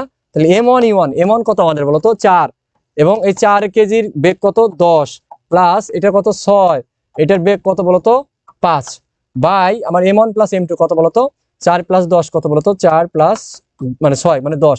তাহলে এখানে হবে কত বলতো 40 আর 30, 70 বাই কত বলতো 10, তাহলে কত হবে 7। অনেক কঠিন নাকি? হ্যাঁ, এগুলো কি অনেক কঠিন না? তাহলে আমাদের কত 7 অ্যান্সার। তারপরে আসো, একটি গাড়ি নিরাপদে বাঁক নেওয়ার শর্ত বা নিরাপদে বাঁক নেওয়া ভি বের করতে বলছে না? আমরা জানি tan theta is equal to কত বলতো, ভি স্কয়ার বাই কত আর জি। তাহলে এখান থেকে ভি যদি বের করো, ঠিক আছে, তাহলে ভি ইজ ইকুয়াল টু কত, রুট ওভার কত tan থিটা আর জি। সো এইটার সমান যদি হয় বা এটার থেকে কম হইলে কি নিরাপদে বাঁক নিতে পারবে। এই যে নিরাপদে বাঁক নেওয়ার সর্বোচ্চ বেগ ভি ম্যাক্স, এটা কিন্তু কি বলতো, ভি কি ম্যাক্সিমাম বেগ, ঠিক আছে, ভি ম্যাক্স। তার মানে এখানে আমি কি লিখতে পারি বলতো, যে ভির মানটা আমাকে কি করতে হবে বলতো, এটার ইকুয়াল হইতে হবে অথবা এটা থেকে কি বলতো ছোট হতে হবে, মানে এই যে tan থিটা আর জি, এটা লিখতে পারি নিরাপদে বাঁক নেওয়ার শর্ত এটা। তাহলে ভি tan থিটা আর জি, এই যে এটা, ঠিক আছে। ও রুট আছে, তার মানে আমাকে রুট আছে মানে tan থিটা আর জি, এই যে রুটের পাওয়ার কত, হাফ না? তাহলে V less than is equal to কত, tan থিটা আর জি, রুট ওভার আছে, যেহেতু বি স্কোয়ার ছিল, সো আমাদের বি স্কোয়ার থাকলে কি হবে বলতো, রুট করতে হবে না? ওকে। তারপরে আসো, জড়তার ভ্রামকের মাত্রা, ভাই আই ইজ ইকুয়াল টু কত বলতো, এম আর স্কোয়ার, ঠিক আছে। এম কত আমার বলতো, এম মানে ভর, মানে কি এল স্কোয়ার, দূরত্ব মানে কি L square, so M L square. তাহলে আমার অ্যান্সার কত হবে, M L square, KG metre square, একক কি বলতো, কেজি মিটার স্কোয়ার। একক মাত্রা থেকে কিন্তু কোশ্চেন আসবেই। তারপরে আসো, আমাদের কি বলছে, সুষম চাকতির অক্ষের সাপেক্ষে, অক্ষ কি আছে, অক্ষ আছে, অক্ষের সাপেক্ষে জড়তা ভ্রামক কত, এটা ব্যাসের সাপেক্ষে কত বলতো, ব্যাসের সাপেক্ষে জড়তা ভ্রামক কি হবে, অক্ষের অর্ধেক। তাহলে ব্যাসের ব্যাস লিখবা, আই ব্যাস ইজ ইকুয়াল টু কত বলতো, 1/2 আই অক্ষ।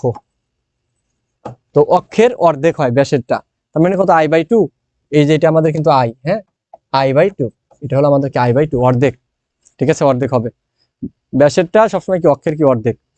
তারপরে আসো, কি বলছে, একটি বস্তু 2πm ব্যাসার্ধের বৃত্তাকার পথে এত সমদ্রুতিতে ঘুরছে, মানে ভি দেওয়া আছে আর দেওয়া আছে, একবার ঘুরে আসতে বস্তু কত সময় লাগবে। আচ্ছা, খুব ভালো কথা। তো আমরা জানি টি ইজ ইকুয়াল টু কত, এস বাই কত V, S is equal to VT, যেহেতু সমদ্রুতিতে ঘুরতেছে তার মানে কি S is equal to VT. So T is equal to কত, এস বাই ভি। এস মানে কত এখানে বলতো, একবার ঘুরলে কত, 2π আর যায়, 2π আর বাই কত ভি। সো এখানে দেখো মানটা বসায় দিই, 2π, আর এর মান কত ভাইয়া, 2π, আর এর মান কিন্তু এখানে কি 2π না, আর ইজ ইকুয়াল টু 2π দেওয়া আছে তোমাকে, এবং ভির মান দেওয়া আছে কত, 4 বাই কত 4। তাহলে দেখো এই দুই মিলে কি 4 কাটা গেল, তাহলে কি থাকে বলতো, পাই স্কোয়ার সেকেন্ড। তাহলে পাই স্কোয়ার সেকেন্ড, এই যে পাই স্কোয়ার সেকেন্ড, বুঝতে পারছো, পাই স্কোয়ার সেকেন্ড। তারপরে আসো, আমাদের ঘড়ির মিনিটের কাটার কৌণিক বেগের মান, ঘড়ির মিনিটের কাটার কৌণিক বেগ মানে কি, ওমেগা ইজ ইকুয়াল টু কত, 2π বাই কত ভাইয়া টি, ওমেগা ইজ ইকুয়াল টু কত, 2π বাই কত টি। তাহলে 2π আমার কত বলতো, এখানে 2π মিনিটের কাটা মানে কি, আমাকে এখানে পাক সংখ্যা আছে নাই, যেহেতু পাক সংখ্যা নাই তার মানে কি একবার ঘুরছে, এন এর মান কত 1, যেহেতু এখানে পাক সংখ্যা নাই, একবার ঘুরলে মিনিটের কাটা কয় মিনিট হয় বলতো, 60 মিনিট। 60 মিনিট মানে কত বলতো, 3600 সেকেন্ড। সো মিনিটের কাটার কথা বললে তোমার একবার ঘুরছে মানে কি বলতো, 60 মিনিট। 60 মিনিট মানে কি, 60 × 60 মানে 3600 সেকেন্ড। তার মানে কত হবে বলতো, কাটলে পাই বাই কত, 1800। যদি তোমাকে সেকেন্ডের কাঠা বলতো তাহলে কত হইতো, 2π বাই কত, 60 হইতো, বুঝছো, পাই বাই কত, 1800, এটা আমাদের অ্যান্সার। ওকে। তারপরে আসো, যে দুটি তলের মধ্যকার স্থির ঘর্ষণ গুণাঙ্ক, মিউ দেওয়া আছে, মিউ কত, 1 বাই কত, √3। সো ঘর্ষণ কোণ তোমরা জানো tan থিটা, ঠিক আছে, এস ইজ ইকুয়াল টু কত, মিউ এস, যেহেতু স্থির mu S. So theta S is equal to কত, tan ইনভার্স কত বলতো, 1 বাই √3। তাহলে 1 বাই √3 মানে কত, tan inverse 30 degree. So answer কত হবে বলতো আমাদের, 30 ডিগ্রি। অ্যান্সার কত হবে, 30 ডিগ্রি। এই একটা না ক্লাস নিতে দেখে কি ক্লাস করবা না নাকি, ক্লাস করতে হবে কিন্তু, কারণ এই ক্লাসগুলো তোমাদের জন্য অনেক অনেক গুরুত্বপূর্ণ, বুঝছো। তোমার একটু খারাপ লাগতে পারে, তোমার ধর দেখা যাচ্ছে কি বলতো, পড়তে কিন্তু অনেক সময় কি ভালো লাগে না, বাট ভাই বিরক্ত হইলেও একই পড়ায় অ্যাডমিশনে চান্স পাওয়ার জন্য তোমাকে বারবার পড়তে হয়, বিরক্ত লেগে যায়। কারণ কি, তুমি যত পড়বা একটা টপিক তোমার ভুল হওয়ার চান্স থাকবে তত কম, এবং পরীক্ষা হলে তোমার সময় কিন্তু বেঁচে যাবে। পড়তে কোশ্চেন দেখলেই তুমি বলতে পারবা এটার অ্যান্সার এটা। এই যে এগুলা তোমার 10 বছর ধরে পড়ানোর কারণে কোনটা দেখলেই বলতে পারি যে এটার অ্যান্সার এটা, কিন্তু আমি যখন প্রথম পড়ছি তখন কিন্তু আমি বলতে পারিনি। সো তোমাদের এই সুযোগটা কিন্তু আছে, তোমরা দ্রুত পড়ো, ঠিক আছে, স্পিড বাড়ায় পড়ো। এম ভরের একটি বস্তু আর ব্যাসার্ধের বৃত্তাকার পথে সমদ্রুতিতে ঘুরছে, বৃত্তাকার গতির পর্যায়কাল টি, বস্তুর উপর কেন্দ্রমুখী বল। ও মা গো, বস্তুর উপর কেন্দ্রবিন্দু বল এফসি ইজ ইকুয়াল টু কত, তুমি জানো এম ভি স্কোয়ার বাই কত, দুইটা সূত্র, রৈখিক বেগের সাথে এম ভি স্কোয়ার বাই আর, আর কৌণিক বেগের সাথে এফসি ইজ ইকুয়াল টু কত, এম ওমেগা স্কোয়ার আর। যেহেতু পর্যায়কাল আছে তার মানে কি কৌণিক বেগ নিয়ে আমাকে কাজ করতে হবে, তাই না? সো এম ওমেগা মানে কি বলতো, 2 পাই বাই কত টি স্কোয়ার ইন্টু কত আর। এখন দেখো এটাকে যদি স্কোয়ার করো তাহলে কত পাবা, M 4 pi square R by কত বলতো, টি স্কোয়ার। সো এটাকে একটু সাজায় লেখো, কি বলতো, 4 pi square M R by কত টি স্কোয়ার। এই যেটা আমাদের অ্যান্সার হবে, এটা বুঝো নাই? এটার অ্যান্সার হবে কি, এটা জাস্ট সাজায় লিখছি আমি, বুঝছো? এখানে আমি কেন এটা ইউজ করবো, কারণ কি পর্যায়কাল দেওয়া আছে তাই। আচ্ছা, তাহলে আমাদের নিউটনের বলবিদ্যা শেষ, অনেকগুলো এমসিকিউ সলভ করলাম। ঠিক আছে, এখন আসলে কাজ শক্তি ক্ষমতা। কাজ শক্তি ক্ষমতা আমাদের টপিকস আছে কয়টা ভাইয়া? কাজ শক্তি ক্ষমতার টপিকস আছে 3টা। ঠিক আছে, তারপরে ক্ষমতা থেকে তোমার যে কোয়ার অঙ্কগুলো তো অত আসে না, কারণ ক্যালকুলেটর লাগে যেগুলো, সেগুলো আসবে না, সহজ সহজ জিনিসগুলোই আসে আমাদের। এখানে দেখো তোমার কাজ নিয়ে দেখো, এখানে তোমার 3টা টপিকস ইম্পর্টেন্ট, তবে অ্যাডমিশনের জন্য তোমাকে দেখো কোনোটা থেকে কোনোটা তুমি কম বলতে পারবে না, সবগুলো ইম্পর্টেন্ট, সবগুলো কাজ শক্তি ক্ষমতা 3টা ইম্পর্টেন্ট। প্রত্যেকটা বিশ্ববিদ্যালয়ে এখান থেকে প্রশ্ন আসবেই, প্রশ্ন কি বলতো আসবেই। ওকে, তারপরে আসো দেখো কি বলছে, বল, সরণ এবং কাজের মধ্যে সম্পর্ক। তোমরা জানো ডাব্লিউ জি ইকুয়াল টু কত বলতো, ডাব্লিউ জি ইকুয়াল টু তোমরা জানো এফ এস কস থিটা, আর এ বি কস থিটা মানে কি এ ডট বি, তার মানে এফ এস কস থিটা মানে কি বলতো এফ ডট এস। ঠিক আছে, তাহলে আমাদের কি বলতো এফ ডট এস, এটা রাইট। কি বলতো এটা কি হবে, এফ এস কস থিটা হবে, এফ ক্রস এস এটা হবে না। সো আমাদের দেখো আলটিমেটলি রাইট হবে কোনটা বলতো, এগুলো তাকাবা নাকি না, রাইট হবে কি বলতো, দেখো এই যে এ ও বি দুইটি, যেহেতু দুইটাই রাইট তার মানে কি তুমি এও অ্যান্সার করবা, বি অ্যান্সার করবা, সি অ্যান্সার করবা না, তুমি অ্যান্সার করবা কি বলতো এই যে এটা। ঠিক আছে, এ ও বি দুইটাই, কারণ এখানেই বোঝা যাচ্ছে যে এ ও বি উভয় রাইট। তারপর আসো আমাদের কি কাজের মাত্রা। কাজের মাত্রা মানে কি বলতো, আমাদের ডাব্লিউ ইজ ইকুয়াল টু কি বলতো এফ এস, এফ এস মানে কি এম এ এস। এম এর মাত্রা দেখো কি বলতো, এম এর মাত্রা এম, এর মাত্রা কি বলতো এল টি ইনভার্স 2, এবং দূরত্বের মাত্রা কত এল, তাহলে কত পাইলা বলতো M L square T inverse 2। বুঝছো, M L square T inverse 2, কাজের মাত্রা যা শক্তির মাত্রাও তাই, এটা মনে রাখবা, M L square T inverse 2, C number answer, M L square T inverse 2, কাজ এবং শক্তির মাত্রা একই মাত্রা। ঠিক আছে, এটা কিন্তু মাথায় রাখতে হবে। বল ও সরণের মধ্যবর্তী কোণ থিটা হলে ঋণাত্মক কাজের সাথে যেই কোণের জন্য কজের মান মানে 90 ডিগ্রি থেকে বেশি 180 ডিগ্রি থেকে কম, তাহলে অ্যান্সার হবে কি বলতো 90 ডিগ্রি থেকে বেশি 180 ডিগ্রি কম, এই যে বি নাম্বার অ্যান্সার। ঠিক আছে, শর্ত, এগুলো তো বোঝানোর কিছু নাই। তারপরে আসো আমাদের কি বলছে, এই যে একটা কোশ্চেন দেখো, একটি রাবার ব্যান্ডকে টেনে এক্স পরিমাণ বৃদ্ধি করলে রাবার ব্যান্ড সৃষ্ট বল প্রতিপতি বল এফ ইজ ইকুয়াল টু কত এত, যেখানে এ ধ্রুব বি ধ্রুব, রাবার বস্তু থেকে এক্স ইজ ইকুয়াল টু 0 থেকে এক্স ইজ ইকুয়াল টু এল পর্যন্ত বৃদ্ধিতে কৃত কাজ। ঠিক আছে, দেখে মনে হচ্ছে না জানি কঠিন, কিন্তু সহজ। কৃত কাজ ডাব্লিউ ইজ ইকুয়াল টু, তুমি এটা মনে রাখবা, ইন্টিগ্রেশন এফ ডিএক্স। যখন তোমাকে চলক মানে ফাংশন আকারে থাকবে বলটা, তখন কি বলতো তোমাকে এভাবে বের করতে হবে এফ ডিএক্স। এখানে দেখো মান কিন্তু দেওয়া আছে, লিমিট কি 0 থেকে কত এল পর্যন্ত, ভালো, 0 থেকে দেওয়া থাকলে তো ভালো, আলটিমেটলি আমার কোনো ওই রকম চেঞ্জ করতে হয় না। এফ এর মান কত বলতো, এ এক্স প্লাস কত বি এক্স স্কোয়ার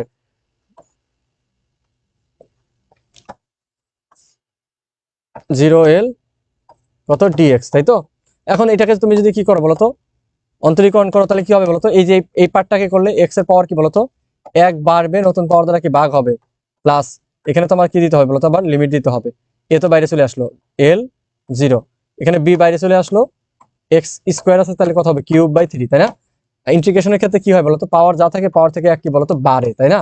তাহলে এখানে জাস্ট আমার 0 মানে তো আলটিমেটলি প্যারা নাই, তাহলে এখানে তুমি কি বলতো জাস্ট উপরের মানটা বসা দিলে হয়ে গেল। তাহলে কি পাবা বলতো, ডাব্লিউ ইজ ইকুয়াল টু কি পাবা, এ এক্স এর জায়গায় কি বসাবা এল, তাহলে এল স্কোয়ার বাই কত 2 মাইনাস 0, 0 দিলে তো আর কোনো চেঞ্জ হবে না, তাহলে ওটার দরকার নাই, প্লাস কি বলতো বি এক্স এর জায়গায় এল বসা, তাহলে কত বি এল কিউব বাই কত 3, তার মানে কি L square by 2 B L cube by 3, L square by 2 B L cube by 3,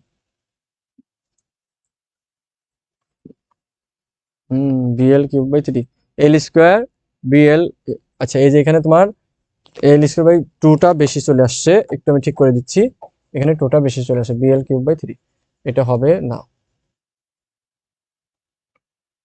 এটা কিন্তু হবে না। তারপর আসো কি বলছে, একটি কণার উপর এফ এত নিউটন বল প্রয়োগ করার ফলে কণাটির এত সরণ হয়, এন এর মান কত হলে, ও আচ্ছা কাজের মান 0 হবে। তার মানে আমাদের দেখো কাজের ক্ষেত্রে আমরা কি জানি বলতো, যেহেতু কাজের মান 0, তার মানে কি ডাব্লিউ ইজ ইকুয়াল টু কত 0, ডাব্লিউ মানে কি বলতো এফ ডট কত বলতো ডি, যেহেতু ডি ডি আছে ডি লিখলাম, মানে কি বল আর সরণের ডট গুণন কি আমার বলতো কাজ।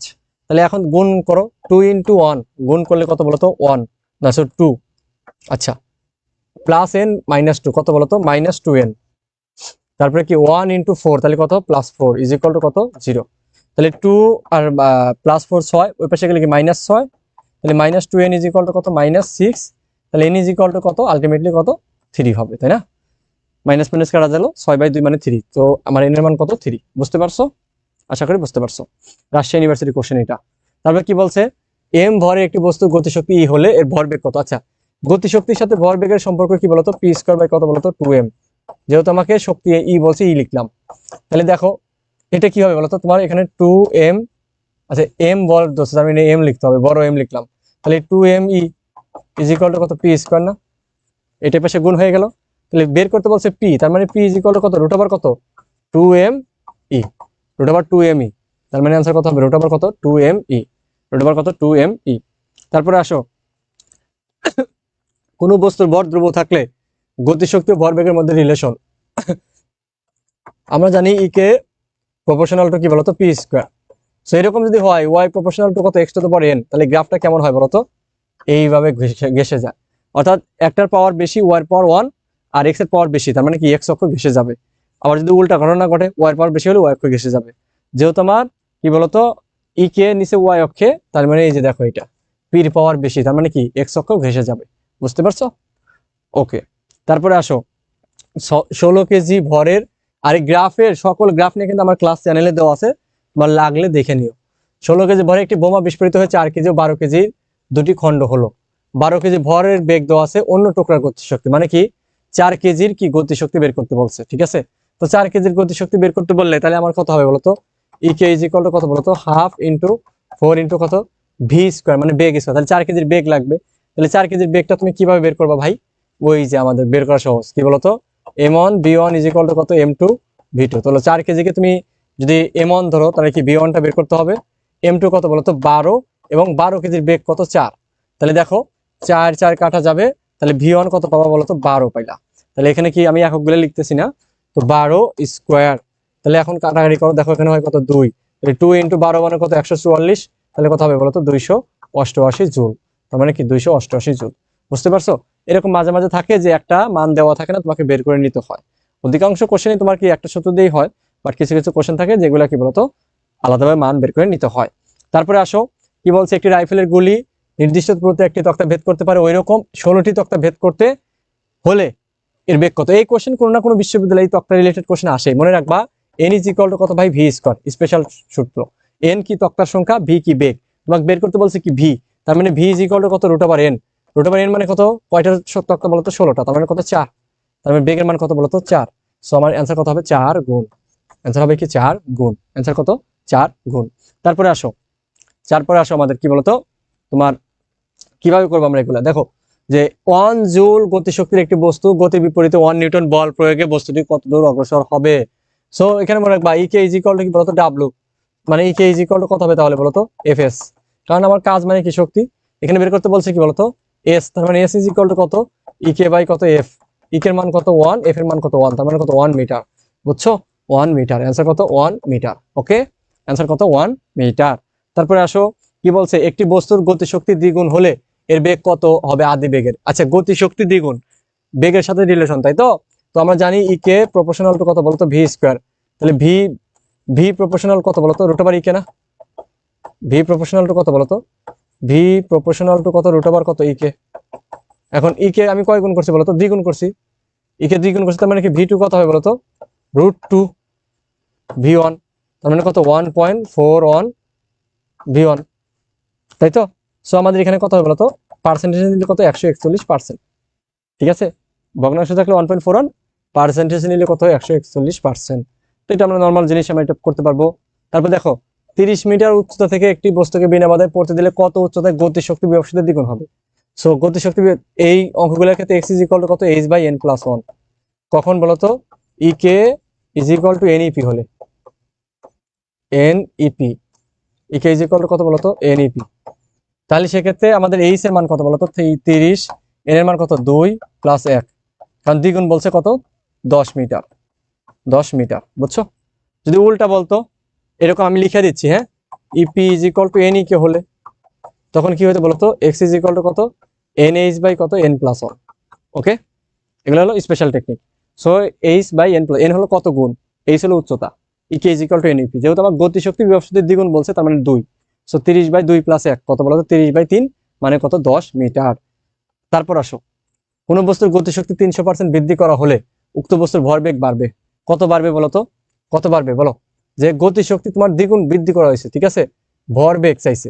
সো ভাইয়া তাহলে আমাকে P2 কত হবে বলতো, রুট ওভার কত বলতো, গতিশক্তি তোমার 300% বৃদ্ধি, তার মানে ইকে 2 ইজ ইকুয়াল টু কত বলতো, ইকে 2 কত বলতো, ইকে 1 প্লাস ইকে 1 এর 300%, তাই তো? তার মানে কত তোমরা জানো, এখানে 300% মানে 3, 4 ইকে 1, ঠিক আছে? তো এটা আমরা বুঝো, তার মানে কত 4 ইন্টু কত P1, তার মানে কত 2 P1। So P2 is equal to কত পাইছো বলতো, 2 P1 পাইছো, বুঝছো? মানে ইকে 2 কত 300% বৃদ্ধি করছে, মানে কি আগে যা ছিল তার সাথে 300%, তাহলে কত, মানে তোমার কত 300% মানে কত 3, 300/100 করলে কত 3 না, তাহলে 3 আর 1 কত 4, 4 ইকে 1। তাহলে এখানে আমাদের কি বলতো, আলটিমেটলি পি এর সাথে আমার ইকে কি সম্পর্ক বলতো, পি প্রপোর্শনাল রুট ওভার ইকে না, কারণ ইকে সমানুপাতিক পি স্কয়ার। সো আলটিমেটলি রেখে স্কয়ার করে দাও, রুট করে দাও, তাহলে কত 2 পাইলা। এখন দেখো তাহলে ডেল পি কত হবে বলতো, P2 মাইনাস কত P1, কত 2P1 মাইনাস কত P1, তাহলে কত হবে বলতো P1, P1 মানে কি বলতো 100%, তাহলে কত হবে বলতো 100%, তাহলে কত হবে 100%, 100%। তারপরে আসো, কোন বস্তুর উপরে বল প্রয়োগ করলে বস্তুটি বি বেগে গতিশীল হলে শক্তি, তাহলে ক্ষমতা, তাহলে আমার এফ আর বি, তার মনে রাখবা পি ইজ ইকুয়াল টু কত, ওই যে F S by T, S by T মানে কি বলতো ভি, তার মানে কি এফ ভি, তাহলে বল আর ভির মধ্যে কি বলতো এফ ভি, ঠিক আছে, F V, P is equal to কত এফ ভি। ওকে, তারপরে আসো, তারপরে আসো কি বলছে, চিত্রে দেখানো পথ দিয়ে একটি 4 নিউটন ওজনের পাথরকে পৃথিবীর অভিকর্ষীয় ক্ষেত্রে পি বিন্দু থেকে আর বিন্দুতে স্থানান্তর করা হলো, তো পাথরটির স্থিতিশক্তি কত বৃদ্ধি পেল, ঠিক আছে? এখানে দেখো স্থিতিশক্তি কত বৃদ্ধি পেল, তার মানে এখানে আমাদের ইপি বের করতে বলছে। সো ইপি মানে কি বলতো, mgh, mgh।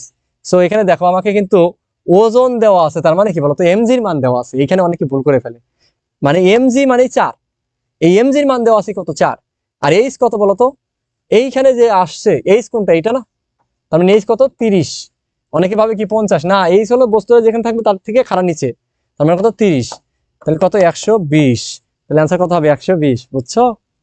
হ্যাঁ, বিশ্ববিদ্যালয় প্রশ্ন অনেক কঠিন আসে না, বাট একটু একটু তোমার বেসিকটা যাচাই করবেই। তারপরে আসো আমাদের মহাকর্ষ বিকর্ষ, ঠিক আছে, আমরা কিন্তু আস্তে আস্তে আগায় যাচ্ছি। তো মহাকর্ষ বিকর্ষের ক্ষেত্রে দেখো কি কি টপিক আছে, মহাকর্ষে বল, তোমার এই যে এই অধ্যায় সবচেয়ে মোস্ট ইম্পর্টেন্ট হলো তোমার কি বলতো অভিকর্ষ স্তরণ, সবচেয়ে বেশি ইম্পর্টেন্ট অভিকর্ষ স্তরণ, ঠিক আছে। কৃত্রিম উপগ্রহ বা মহাকর্ষে বল থেকে প্রশ্ন আসে, তোমার বিভব থেকে মাঝে মাঝে আসে, মুক্তিবেগ থেকে হঠাৎ, কৃত্রিম উপগ্রহ থেকে আসে, কেপলারের সূত্র থেকেও থিওরিটিক্যাল কোশ্চেন কিন্তু ভালোই আসে। সো এখানে তুমি যদি দেখো যে আমাদের যেটা বললাম মহাকর্ষে বল, তারপর তোমার অভিকর্ষ স্তরণ, ঠিক আছে, বিভব প্রাবল্য, এগুলো থেকে আসে, মুক্তিবেগ থেকেও, মানে সব জায়গা থেকেই আমাদের বিশ্ববিদ্যালয়, যেহেতু সকল বিশ্ববিদ্যালয় নিচ্ছি, দেখবে যে কোশ্চেন কিন্তু তোমাকে অন এভারেজ আসবে। কিন্তু তোমাকে একটা জিনিস খেয়াল রাখতে হবে, তুমি এই চার্টটা জাস্ট দেখবা, তাহলে বুঝবা যে কোন বিশ্ববিদ্যালয়ে কোন টপিক থেকে বেশি প্রশ্ন আসে, ঠিক আছে।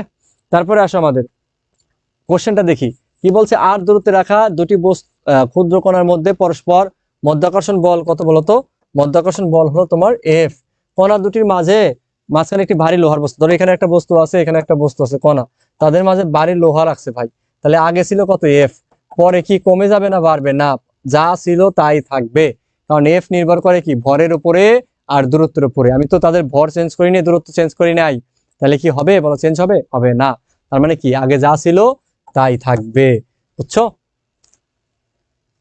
তারপরে কি বলছে, এই যে গাছের আপেল পৃথিবীকে ছোট এফ বলে আকর্ষণ করে, পৃথিবী বড় এফ বলে আকর্ষণ করে, তাহলে কি হবে, কোনটা বেশি হবে, পৃথিবীর আকর্ষণ বল বেশি হবে, তাই না, মারবো একটা, পৃথিবীর আকর্ষণ বলও বেশি না, গাছের এই যে আপেলের আকর্ষণ বল বেশি না, দুইটা কি বলতো ইকুয়াল। যদি কোনোটার আকর্ষণ বল বেশি হইতো তাহলে আমরা থাকতাম, পৃথিবীর আকর্ষণ বল বেশি হলে আমি তো একদম নিচে চলে যেতাম, তাই না। তো আমাদের কি বলতো আকর্ষণ বল কি বলতো দুইটারই কি সেম। অনেকে পণ্ডিত ভাবে নিজেকে, উল্টাপাল্টা অ্যান্সার দাও।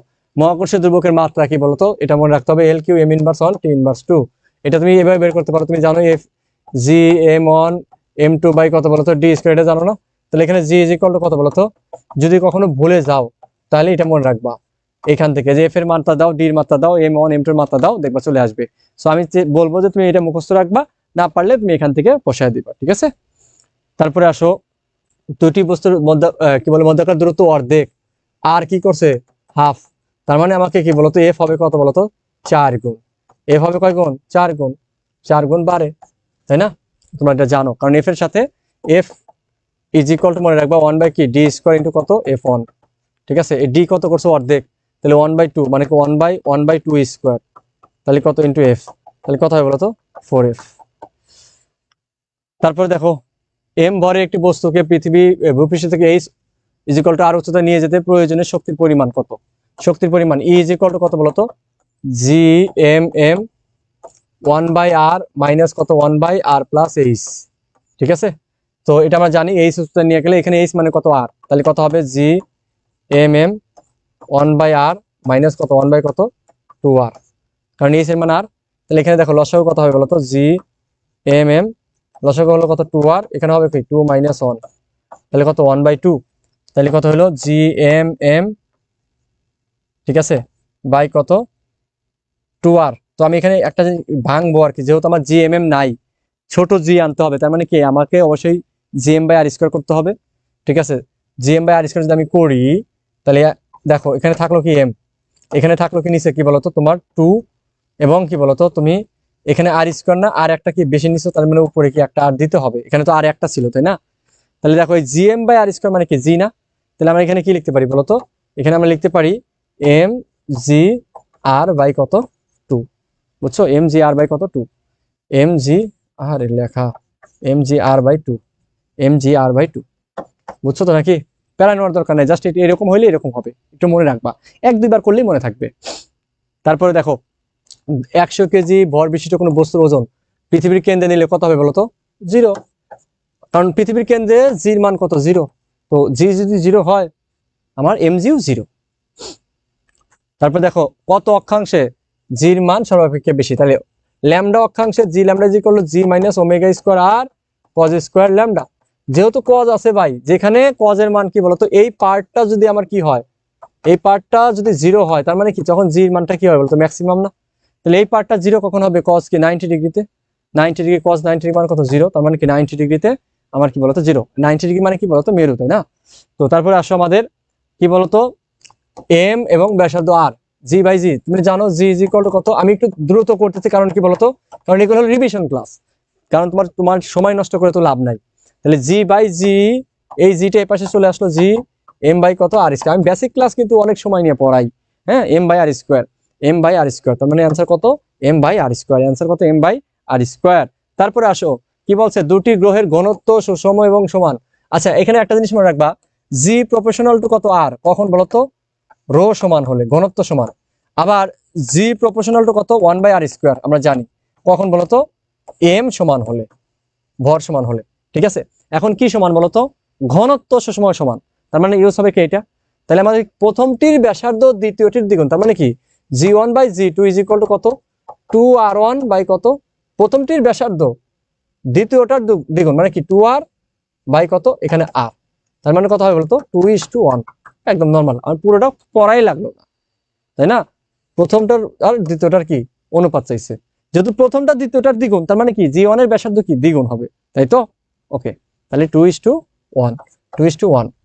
তারপরে দেখো পৃথিবীর ব্যাসার্ধ আর, পৃথিবী পৃষ্ঠ হতে কত গভীরে গেলে অভিকর্ষ ত্বরণের মান পৃথিবীর ত্বরণের 1/3, এখানে ডি ইজ ইকুয়াল টু টেকনিকটা দেখো n-1/n ইন্টু আর, এনটা কি বলতো 1/n, যতটুকু গভীরে গেলা, দেখো এখানে কত 1/3 না, তার মানে কি বলতো আমাদের এই যে এন এর মান কত, তাহলে এখানে এন এর মান কত বলতো 3, মানে 1/something যেটা থাকবে ওটাই হলো কি আমার 3, তাহলে এখানে দেখো কত বলতো তোমার 3 - 1/3 ইন্টু আর, মানে কার 1/3 বলতো জির, কিন্তু পৃথিবীর জির, কিন্তু তার মানে ওই জির মানে নিচে যেটা থাকবে 1/, সোজা কথা সেটা আমার কত এন, তাহলে কত হবে বলতো 2/3r, 2/3r, এই যে 2/3r, সি নাম্বার আমাদের অ্যান্সার 2/3r, বুঝছো?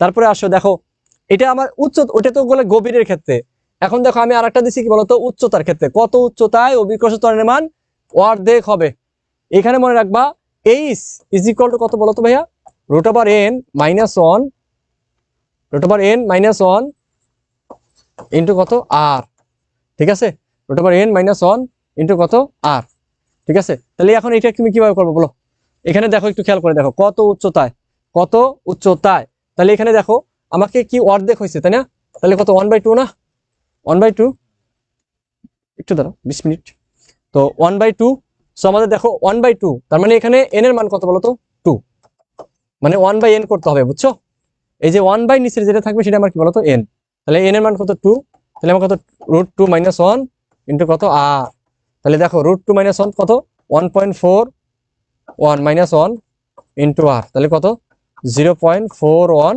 আর, 0.41 আর, 0.41 আর, বুঝছো।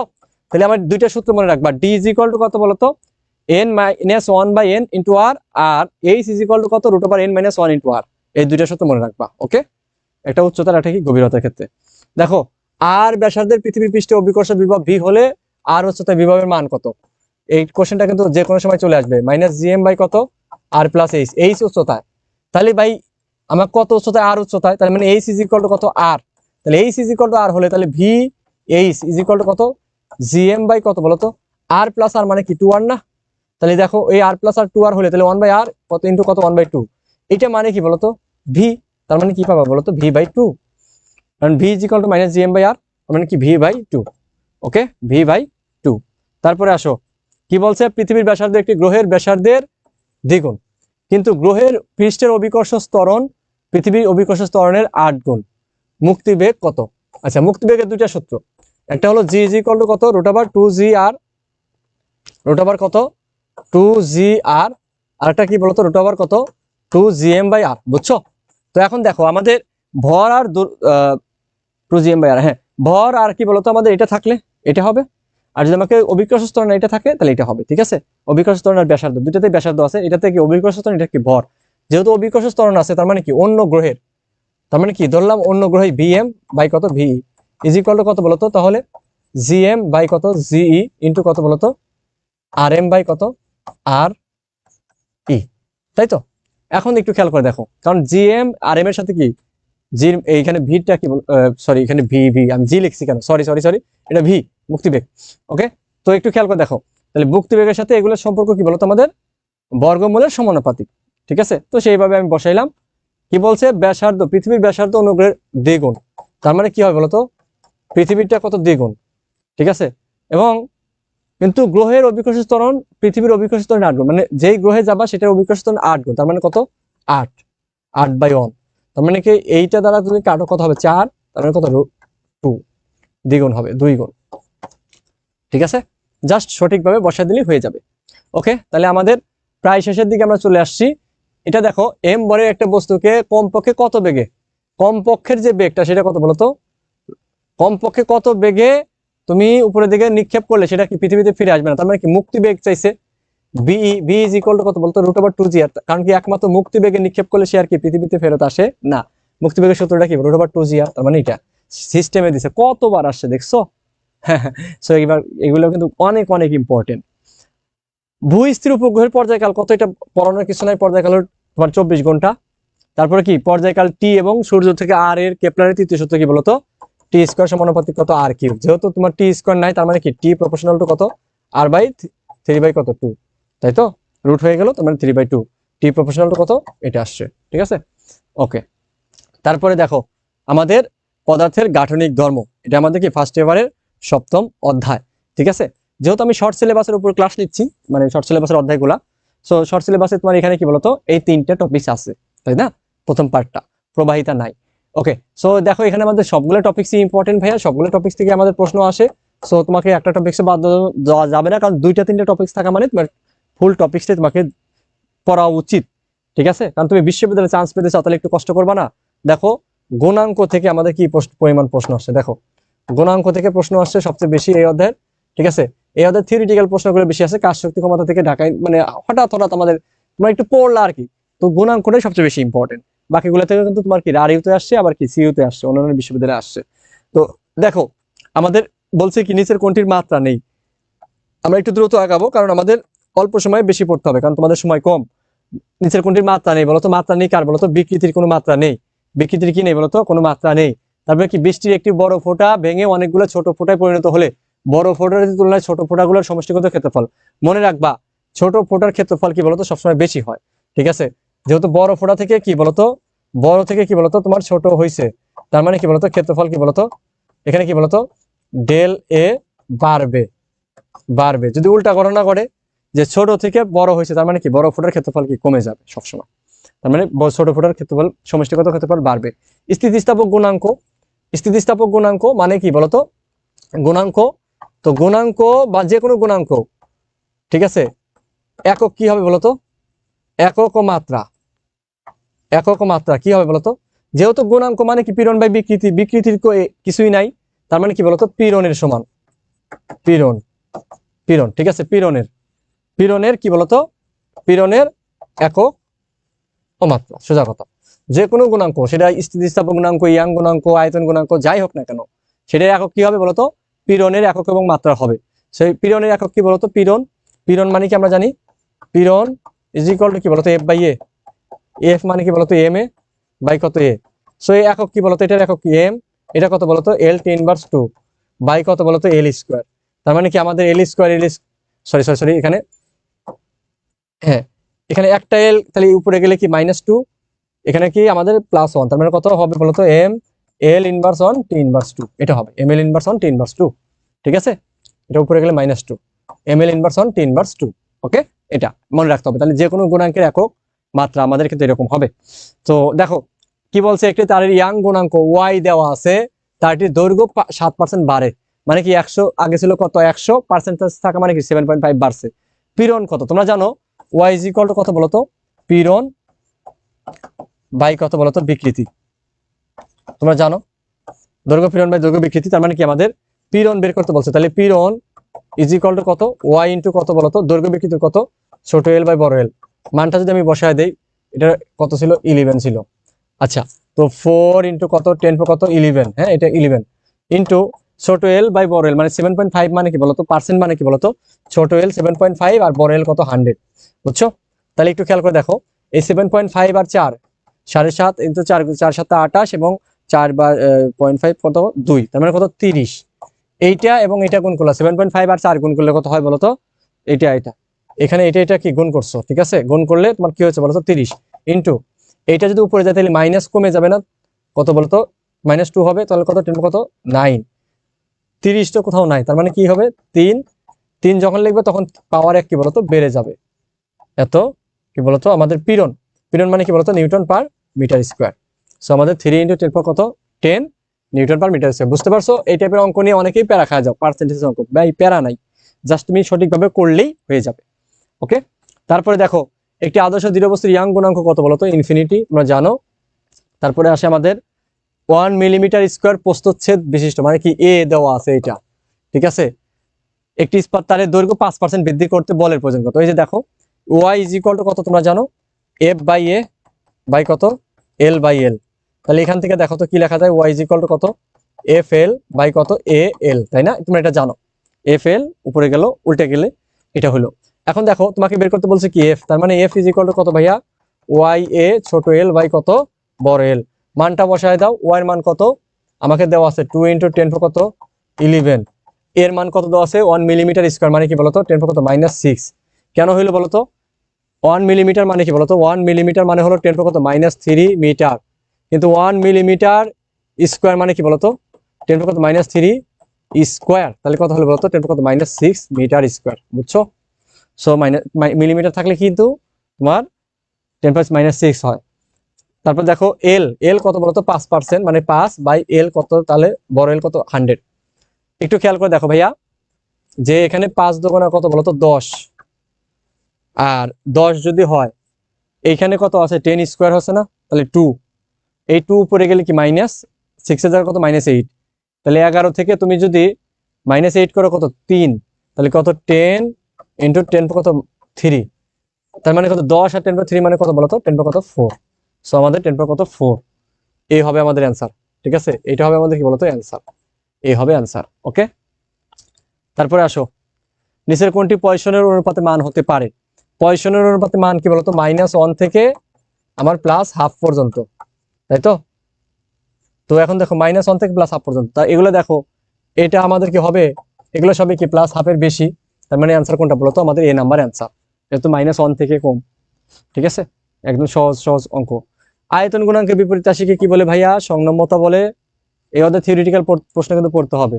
তোমরা জানো যে কোনো তারের উপর যদি এফ দৈর্ঘ্য বৃদ্ধি করা হয় তো এফ বল দিয়ে, তাহলে তারের সঞ্চিত শক্তি যেটা সেটা তোমরা জানো, সেটা কত বলো তো? ½ Fx, ঠিক আছে, স্থিতিস্থাপক বল দ্বারা কৃত কাজ, সঞ্চিত শক্তি বলতে পারো বা স্থিতিস্থাপক বল দ্বারা কৃত কাজ কত? ½ Fx। আবার আমাকে কি বলতো, একক আয়তনে যে সঞ্চিত শক্তি সেটা কি বলতো? ½ ইন্টু দৈর্ঘ্য পীড়ন ইন্টু কি দৈর্ঘ্য বিকৃতি। তোমরা এগুলো পড়ছো না? বলো তো, বলো, একদম সহজ সহজ কোশ্চেন এগুলা। পয়সনের অনুপাতের মাত্রা, পয়সনের অনুপাতের কি কোনো মাত্রা আছে বলো? পয়সনের অনুপাতের কোনো মাত্রা নাই, কারণ সেম পার্শ্ব বিকৃতি বাই দৈর্ঘ্য বিকৃতি। পীড়নের মাত্রা, ওই যে পীড়নের মাত্রা মানে কি বলতো? আমাদের চাপের মাত্রা কি বলতো? আমাদের স্থিতিস্থাপক গুণাঙ্কের মাত্রাও সেম, পীড়নের মাত্রা ml−1 t−2 কতবার আসছে দেখছো? সো পীড়নের মাত্রা, স্থিতিস্থাপক গুণাঙ্কের মাত্রা এগুলা খুবই খুবই ইম্পর্টেন্ট, বুঝছো? তো আসো এবার আমাদের কিন্তু আর 2টা অধ্যায় বাকি আছে, আমাদের আগামী 15-20 মিনিটের মধ্যে আমরা শেষ করে ফেলবো। কারণ কি, আমি জানি যে একটানা ক্লাস নিতে নিতে তোমার অনেক সময় লাগবে, এই জন্য এই অধ্যায়ের কোশ্চেনগুলোর কি বলতো সলিউশন সহ আমি রাখছি, যাতে আমার কি বলতো অল্প সময় হয়ে যায়। 3টা টপিকস আছে, সরল সন্ধিত স্পন্দন, সরল দোলক এবং কি স্প্রিং। সো এই অধ্যায় দেখো আমাদের করতে হবে না অত বেশি, এবং তুমি একটু যদি অ্যানালাইসিসটা একটু দেখো, জাস্ট কোন টপিকটা তুমি বাদ দিতে চাও আমাকে বলো ভাই, বলো তুমি এই টপিকটা বাদ দিতে চাও বলো। একটা টপিকসও কিন্তু বাদ দেওয়া যাবে না, প্রত্যেকটা টপিকস থেকে হিউজ পরিমাণ আমাদের কিন্তু প্রশ্ন বিভিন্ন বিশ্ববিদ্যালয়ে কিন্তু আসছে। সো একটা টপিকসও কিন্তু বাদ দেওয়ার কোনো সুযোগ তোমার নেই। ওকে, তো এবার আসো যে কি বলছে দেখো, এই যে এখানে দেখো একদম ডিটেলস সলিউশন দেওয়া আছে ভাইয়া, আমি জাস্ট তোমাকে একটু দেখায় দিই যে কোনগুলা কোনগুলা পড়বা। এই যে দেখো এখানে তোমার এই যে কোশ্চেনগুলা, এগুলার এই অধ্যায় আমার সলভ করানো লাগবে না, কারণ কি বলতো আমি অলরেডি তোমাকে কি করছি বলতো সলিউশন দিয়ে রাখছি, ঠিক আছে। এই কোশ্চেনটা কিন্তু তোমার কি বলতো MCQ প্লাস রিটেন, 2-1টা কোশ্চেন কিন্তু আমাদের কি বলতো এরকম বড় থাকবে, বুঝছো? তুমি কোশ্চেনটা পড়ে জাস্ট সলিউশনটা দেখবা, পিডিএফ তো আমি দিয়ে দিচ্ছি। ওকে, তারপর কি এই যে এই টাইপের কোশ্চেনটা দেখো, এই টাইপের কোশ্চেনগুলো কি করবো? গতির ব্যবকলনীয় সমীকরণ, তাহলে এটাকে কি করতে হবে বলতো? প্রথম অবস্থায় তোমাকে যেটা করতে হবে, এই যে সামনে যেটা আছে না ভাইয়া, এইটা রিমুভ করতে হবে, মানে d²x/dt², এটা সহগ বানাইতে হবে 1 বানাইতে হলে তাহলে 6 দ্বারা সবাই পাশে ভাগ করে দাও। দেখো 6 দ্বারা ভাগ করে দিলে কি হয়েছে? এটা হয়েছে, এবং 150কে 6 দ্বারা ভাগ করলে কত হয়? 25 হয়। এখন দেখো এইটাকে তোমার আদর্শ সমীকরণের সাথে তুলনা করলে এই জায়গা কি ছিল বলতো? ওমেগা² ছিল না? কি সমীকরণটা কি বলতো? আদর্শ সমীকরণ d²x/dt² প্লাস কত? ওমেগা² ইজ ইকুয়াল টু কত? 0। তার মানে ওমেগা² এর সাথে তুলনা করো, তাহলে ওমেগার মান কত পাবো বলতো? 5। বুঝতে পারছো? অ্যান্সার কত? 5। ওকে, তো সলিউশন কিন্তু দেওয়া আছে। সো এই অধ্যায়টার প্রত্যেকটা সলিউশন দেওয়া আছে। তো এটা আমি সময় নষ্ট করবো না, স্লাইডটা তোমরা একটু কষ্ট করে দেখে নিবা ভাইয়া, হ্যাঁ, একটু কষ্ট করে দেখে নিবা। ওকে, স্লাইডটা দেখে নিবা, একদম সহজ সহজ যেগুলো আসে সবগুলোই কিন্তু এখানে দেওয়া আছে। তো যাতে আমাদের সময় কম লাগে এই জন্য কি বলতো আমি এটা দিয়ে রাখছিলাম। ওকে, বুঝতে পারছো? বুঝতে পারছো? যাতে তোমাদের সময় কম লাগে, জাস্ট স্লাইডটা একটু দেখে নাও, স্লাইডটা একটু দেখে নাও প্লিজ, তোমরা একটু স্লাইডটা দেখে নাও, ভিডিওটা শেষ করে স্লাইডটা দেখে নিবা। এবার আসো আদর্শ গ্যাস। আদর্শ গ্যাসের ক্ষেত্রে দেখো আমাদের এখানে কি কি বলতো, কি কি টাইপ আছে তোমার, কি আছে? আদর্শ গ্যাস ও গ্যাসের সূত্রাবলী আছে, বাস্তব গ্যাস, স্বাধীনতার মাত্রা নিয়ে আছে, গড় বেগ থেকে প্রশ্ন আসে, মুক্ত গড় বেগ, এগুলো মুক্ত পথ ও গড় মুক্ত পথ থেকে আসে। আপেক্ষিক আর্দ্রতাটা অতটা ইম্পর্টেন্ট না এখন, তোমার এইগুলা থেকে যে গ্যাসের সূত্রাবলী থেকে সবচেয়ে বেশি প্রশ্ন আসে, ঠিক আছে, গ্যাসের সূত্রাবলী থেকে সবচেয়ে বেশি প্রশ্ন আসে। সো একটু খেয়াল করে দেখো যে আমাদের এখানে কোনটা থেকে কোনটা কোনটা আসছে। দেখতে পাচ্ছ যে সূত্রাবলী থেকে বলানো বেশি প্রশ্ন আসছে, তারপরে CRMS থেকে আসছে, কিন্তু তোমার যে স্বাধীনতার মাত্রা থেকে কিন্তু প্রশ্ন অন্যান্য বিশ্ববিদ্যালয়ে বেশি আসছে, ঠিক আছে, এগুলা থেকেও প্রশ্ন মাঝে মাঝে কিন্তু আসে। সো তোমার এগুলো দেখতে হবে। তো এবার আসো, যেহেতু এটার সলিউশন দেওয়া না, তাহলে আমাকে কি করে দিতে হবে? ওইটার অষ্টম অধ্যায়ে তোমার সলিউশন দেওয়া ছিল বলেই কিন্তু কি করে নিয়ে বলো তো তোমার সলভ করে নি, কারণ তোমাদের সময়টা নষ্ট হবে। তোমরা একটু দেখে নিবা। তো দেখো একটু আদর্শ গ্যাসের নমুনার তাপমাত্রা কত? 20°C। নমুনাটির চাপ ও আয়তন মনে রাখবা P&V n গুণ হলে দুইটা, তার মানে T2 ইজ ইকুয়াল টু কত বলতো? T2 ইজ ইকুয়াল টু কত? n² T1। T1 কে মাস্ট কেলভিনে নিতে হবে। ডিগ্রি সেলসিয়াসে রাখলে কি হয় দেখো, 2 গুণ করছে না, তাহলে 2² ইন্টু কত বলতো? 20। তাহলে কত? 4 ইন্টু কত? 20 মানে কত? 80°C। এটা হবে না, তোমাকে কিন্তু T1 কে কেলভিনে নিয়ে করতে হবে। তাহলে কত দেখো, 2² ইন্টু T1 কত আমাদের? 20°C, তাহলে কত 273 + 20 মানে কত 293, তাহলে করলে 4 হবে, 4 × 293 মানে কি দেখো হিসাব করে দেখো 1172 কেলভিন আসে। হ্যাঁ, এখান থেকে 1172 কেলভিন, 1172 গুণ করলেই হবে। এখান থেকে তুমি -273 করো, তাহলে কি ডিগ্রি সেলসিয়াস পাবো কত 899°C। তো 899°C মানে কি বলতো প্রায় 900°C। ওকে, তারপরে আসো, কোনো একটি হ্রদের তলদেশ থেকে পানি উপরে তুলে আসে বায়ুর বুদবুদ আয়তনে 5 গুণ হয়। মনে রাখবা আয়তন, দেখো আয়তন n গুণ হলে একদম শর্টকাট, এখান থেকে h বের করতে বলে ভাইয়া, h = কত n-1 * কত 10.2, তাহলে আয়তন কয় গুণ হয়েছে বলতো, আয়তন হয়েছে কয় গুণ 5 গুণ, তার মানে কি অন্য কিছু আমি দেখবই না, তাহলে 5 - 1 * কত 10.2, তুমি মিলিয়ে দেখো মেন নিয়মে কত 4 × 10.2 কত হবে বলতো, 4 × 10 = 40 আর 0.8 মানে কত 4 × 8 মানে কত 40.8 মিটার, 40.8 মিটার। সো অ্যান্সার কত বলতো 40.8 মিটার। ওকে, যদি ব্যাসার্ধ, ব্যাস বা ব্যাসার্ধ n গুণ হয়, ব্যাস বা ব্যাসার্ধ n গুণ, তাহলে সেক্ষেত্রে কি হবে বলতো h = কত n³ - 1 * কত 10.2, বুঝছো?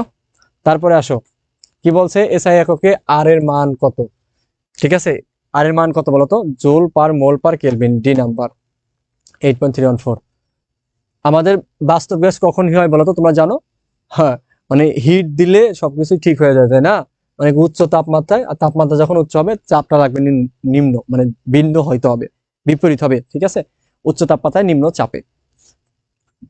আদর্শ গ্যাস কর্তৃক প্রযুক্ত চাপ কি বলতো 1/3 রো সি স্কয়ার, তোমরা জানো এটা 1/3 rho C square, 1/3 rho C square, ঠিক আছে।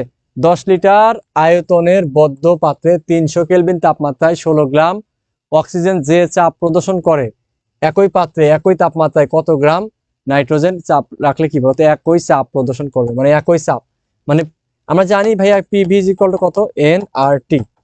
দেখো এখানে P same, V same, T same, 10 litre আয়তনের বদ্ধ পাত্র মানে কি এখানে আয়তনটাও সেম রাখছে, তার মানে এখানে আর তো আমাদের কনস্ট্যান্ট, তাহলে কি এনটা আমাদের কি হবে বলতো, জাস্ট আমাকে n ইকুয়াল ধরে করতে হবে, তার মানে কি n কি বলতো এখানে n কি কি গ্যাস আছে তোমার অক্সিজেন, তার মানে NO2 = কত n তোমার নাইট্রোজেন, ঠিক আছে, দুইটার আমাদের কি ডিফারেন্স আছে।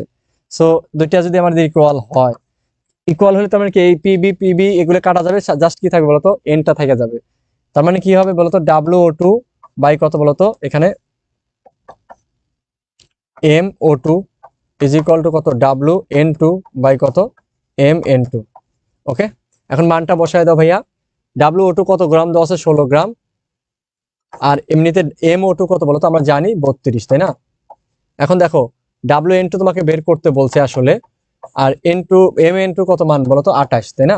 তাহলে এখন WN2 কত হবে বলতো, WN2 জাস্ট কত হবে 16/32, 28 সেই পাশে কি গুণ হয়ে গেল, তাহলে এটা কাটলে কত হয় 2 দ্বারা 28 কাটলে হয় কত 14, তার মানে আনসার কত বলতো 14, বুঝছো? জিএসটি তে আসছিল। কোন নির্দিষ্ট ভরের গ্যাসের তাপমাত্রা কত 27°C, আয়তন স্থির রেখে ভি স্থির, শুধু চাপ দ্বিগুণ করছে, তাপমাত্রা কত তুমি জানো যে চাপের সাথে তাপমাত্রা কি সম্পর্ক, সমানুপাতিক, তার মানে ভাইয়া T2 = কত বলতো NT1, মানে আমাদের কি বলতো ওই যে P2/P1 ইন্টু কত বলতো T1, যেহেতু চাপ দ্বিগুণ করছে, চাপ n গুণ, তাহলে আমার মনে রাখবা T2 = কত NT1, বুঝছো? তাহলে n দ্বিগুণ T1 কত 27°C, মানে কি 27 + 273 কত 300 কেলভিন। এখানে তোমার অ্যান্সার যদি ডিগ্রি সেলসিয়াসও থাকে, তোমাকে কিন্তু অঙ্ক কিন্তু কেলভিনে নিয়ে করতে হবে মাস্ট, তারপরে বিয়োগ করে তুমি করবা, যেহেতু কেলভিনেই আছে তাহলে তোমার প্যারাই নাই, কত 600 কেলভিন। এই 600 দেখেই আনসার করো না, ডিগ্রি সেলসিয়াস আছে কিন্তু 600°C আর 600 কেলভিন কি এক? অ্যান্সার কি বলতো 600 কেলভিন। আচ্ছা, স্বাধীনতার মাত্রা কত 5, তোমরা জানো মোট শক্তি E = কত F/2 kT, F হলো কি স্বাধীনতার মাত্রা, তাহলে F এখানে কত বলতো 5, তাহলে কত হবে বলতো আমাদের আলটিমেটলি 5/2 kT, এটা খুবই ইম্পর্টেন্ট স্বাধীনতার মাত্রা থেকে, ঠিক আছে, E = F/2 kT। তো স্বাধীনতার মাত্রা যদি 5 হয় তার মানে কত আমাদের বলতো 5/2 kT, ডিগ্রি অফ ফ্রিডম। সর্বপ্রথম কে গ্যাসের গতিত্ব আবিষ্কার করে কি বলতো ক্লসিয়াস, সর্বপ্রথম দেখে ক্লসিয়াস।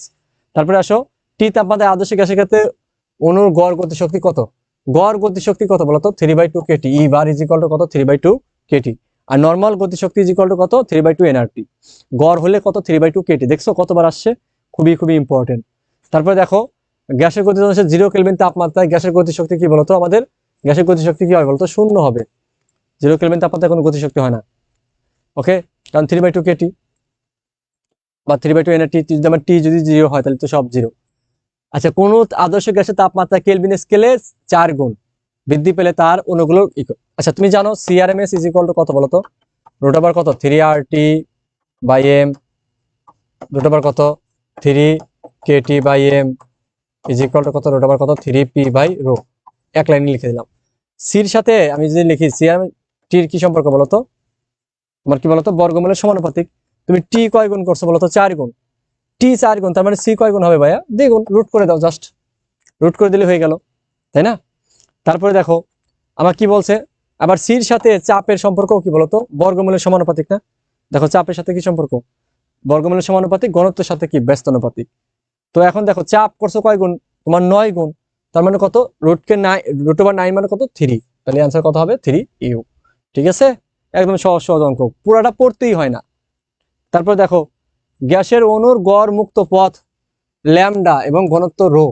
ঠিক আছে, এর মধ্যে শোনো একমাত্র মনে রাখবা, ল্যামডার সাথে টির সম্পর্ক কি সমানুপাতিক, ল্যামডার সাথে পির সম্পর্ক কি বলতো ব্যস্তানুপাতিক, ল্যামডার সাথে তোমার ঘনত্বর সম্পর্ক কি বলতো ব্যস্তানুপাতিক, ল্যামডার সাথে এন এর কি সম্পর্ক বলতো ব্যস্তানুপাতিক। বুঝছো? সো আমাদের এই টির সাথে শুধু সমানুপাতিক, আর বাকিগুলোর সাথে কি বলতো ব্যস্তানুপাতিক। সো আমাদের গড় মুক্ত পথের সাথে রোর কি সম্পর্ক বলতো ব্যস্তানুপাতিক। তারপর দেখো এই যে গড় মুক্ত পথ আর তাপমাত্রার মধ্যে সম্পর্ক কি হবে বলতো, তোমার সমানুপাতিক। ওকে, তারপরে শিশিরাঙ্কের ক্ষেত্রে তোমরা জানো এটা তো বোঝার আর বাই এফ বাই এফ। এই যে তোমার এটা কি বলতো উপস্থিত, এটা কি বলতো মানে প্রয়োজনীয়, কি বলছে শিশিরাঙ্কের সম্পৃক্ত বাষ্পচাপ এবং বায়ুর তাপমাত্রা সম্পৃক্ত বাষ্পচাপ এফ হলে, মানে এটা বাষ্পচাপ কত, শিশিরাঙ্কের বাষ্পচাপ কত বলতো আমাদের, ছোট এফ ছিল আর কি শিশিরাঙ্কের। তাহলে শিশিরাঙ্কের বাষ্পচাপ উপরে হবে আর বায়ুর তাপমাত্রা বাষ্পচাপ হবে কি নিচে, মনে রাখবা। এখানে একটু আবার এই দিয়ে রাখছে কেন,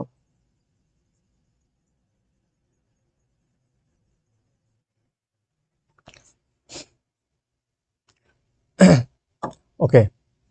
তারপরে আমরা প্রায় শেষ পর্যায়ে চলে আসছি। আচ্ছা, বায়ুর জলীয় বাষ্পের পরিমাণ মাপার যন্ত্রের নাম কি বলতো, হাইগ্রোমিটার। হাইগ্রোমিটার, ঠিক আছে, হাইগ্রোমিটার। কোন স্থানে আপেক্ষিক আর্দ্রতা কিসের উপর নির্ভর করে, তোমরা জানো সম্পৃক্ত জলীয় বাষ্প চাপের উপর নির্ভর করে। ঠিক আছে, আচ্ছা জলীয় বাষ্পের ঘনত্বের সাথে বায়ুর চাপের সম্পর্ক কি বলতো, মনে রাখবা সমানুপাতিক। ঘনত্ব এবং চাপের মধ্যে সম্পর্ক কি বলতো, তোমার সমানুপাতিক। এগুলো থিওরিটিক্যাল এমসিকিউ মাঝে মাঝে আমাদের আসে। আমরা একদম শেষ পর্যায়ে চলে আসছি, একদম শেষ মানে এটাই শেষ। সো তোমরা যারা এতক্ষণ ক্লাস করলা সবাইকে অনেক অনেক ভালোবাসা এবং সবাইকে থ্যাংক ইউ। ঠিক আছে, তো ভাইয়ার পক্ষ থেকে সবসময় কি বলতো ভালোবাসা নিবা, এবং এই যে ক্লাসগুলো যদি ভালো লাগে তোমরা কিন্তু কি করো বলতো তোমার ফ্রেন্ড সার্কেলের সাথে শেয়ার করবো। আবারও বলছি, আমরা আগামী যে ক্লাসটা দিব সকল বিশ্ববিদ্যালয়ের জন্য এরকম টপ, ঠিক আছে, ফিজিক্স সেকেন্ড পেপারের এমসিকিউ দিব। ঠিক আছে, ক্লাসটি কেমন লাগলো সবাই অবশ্যই অবশ্যই কমেন্টে জানাবা, এবং পরবর্তী ক্লাসের জন্য জাস্ট 1-2 দিন অপেক্ষা করো, ইনশাল্লাহ ক্লাসটি পেয়ে যাবা। ভাইয়ের জন্য দোয়া রেখো। আসসালামু আলাইকুম।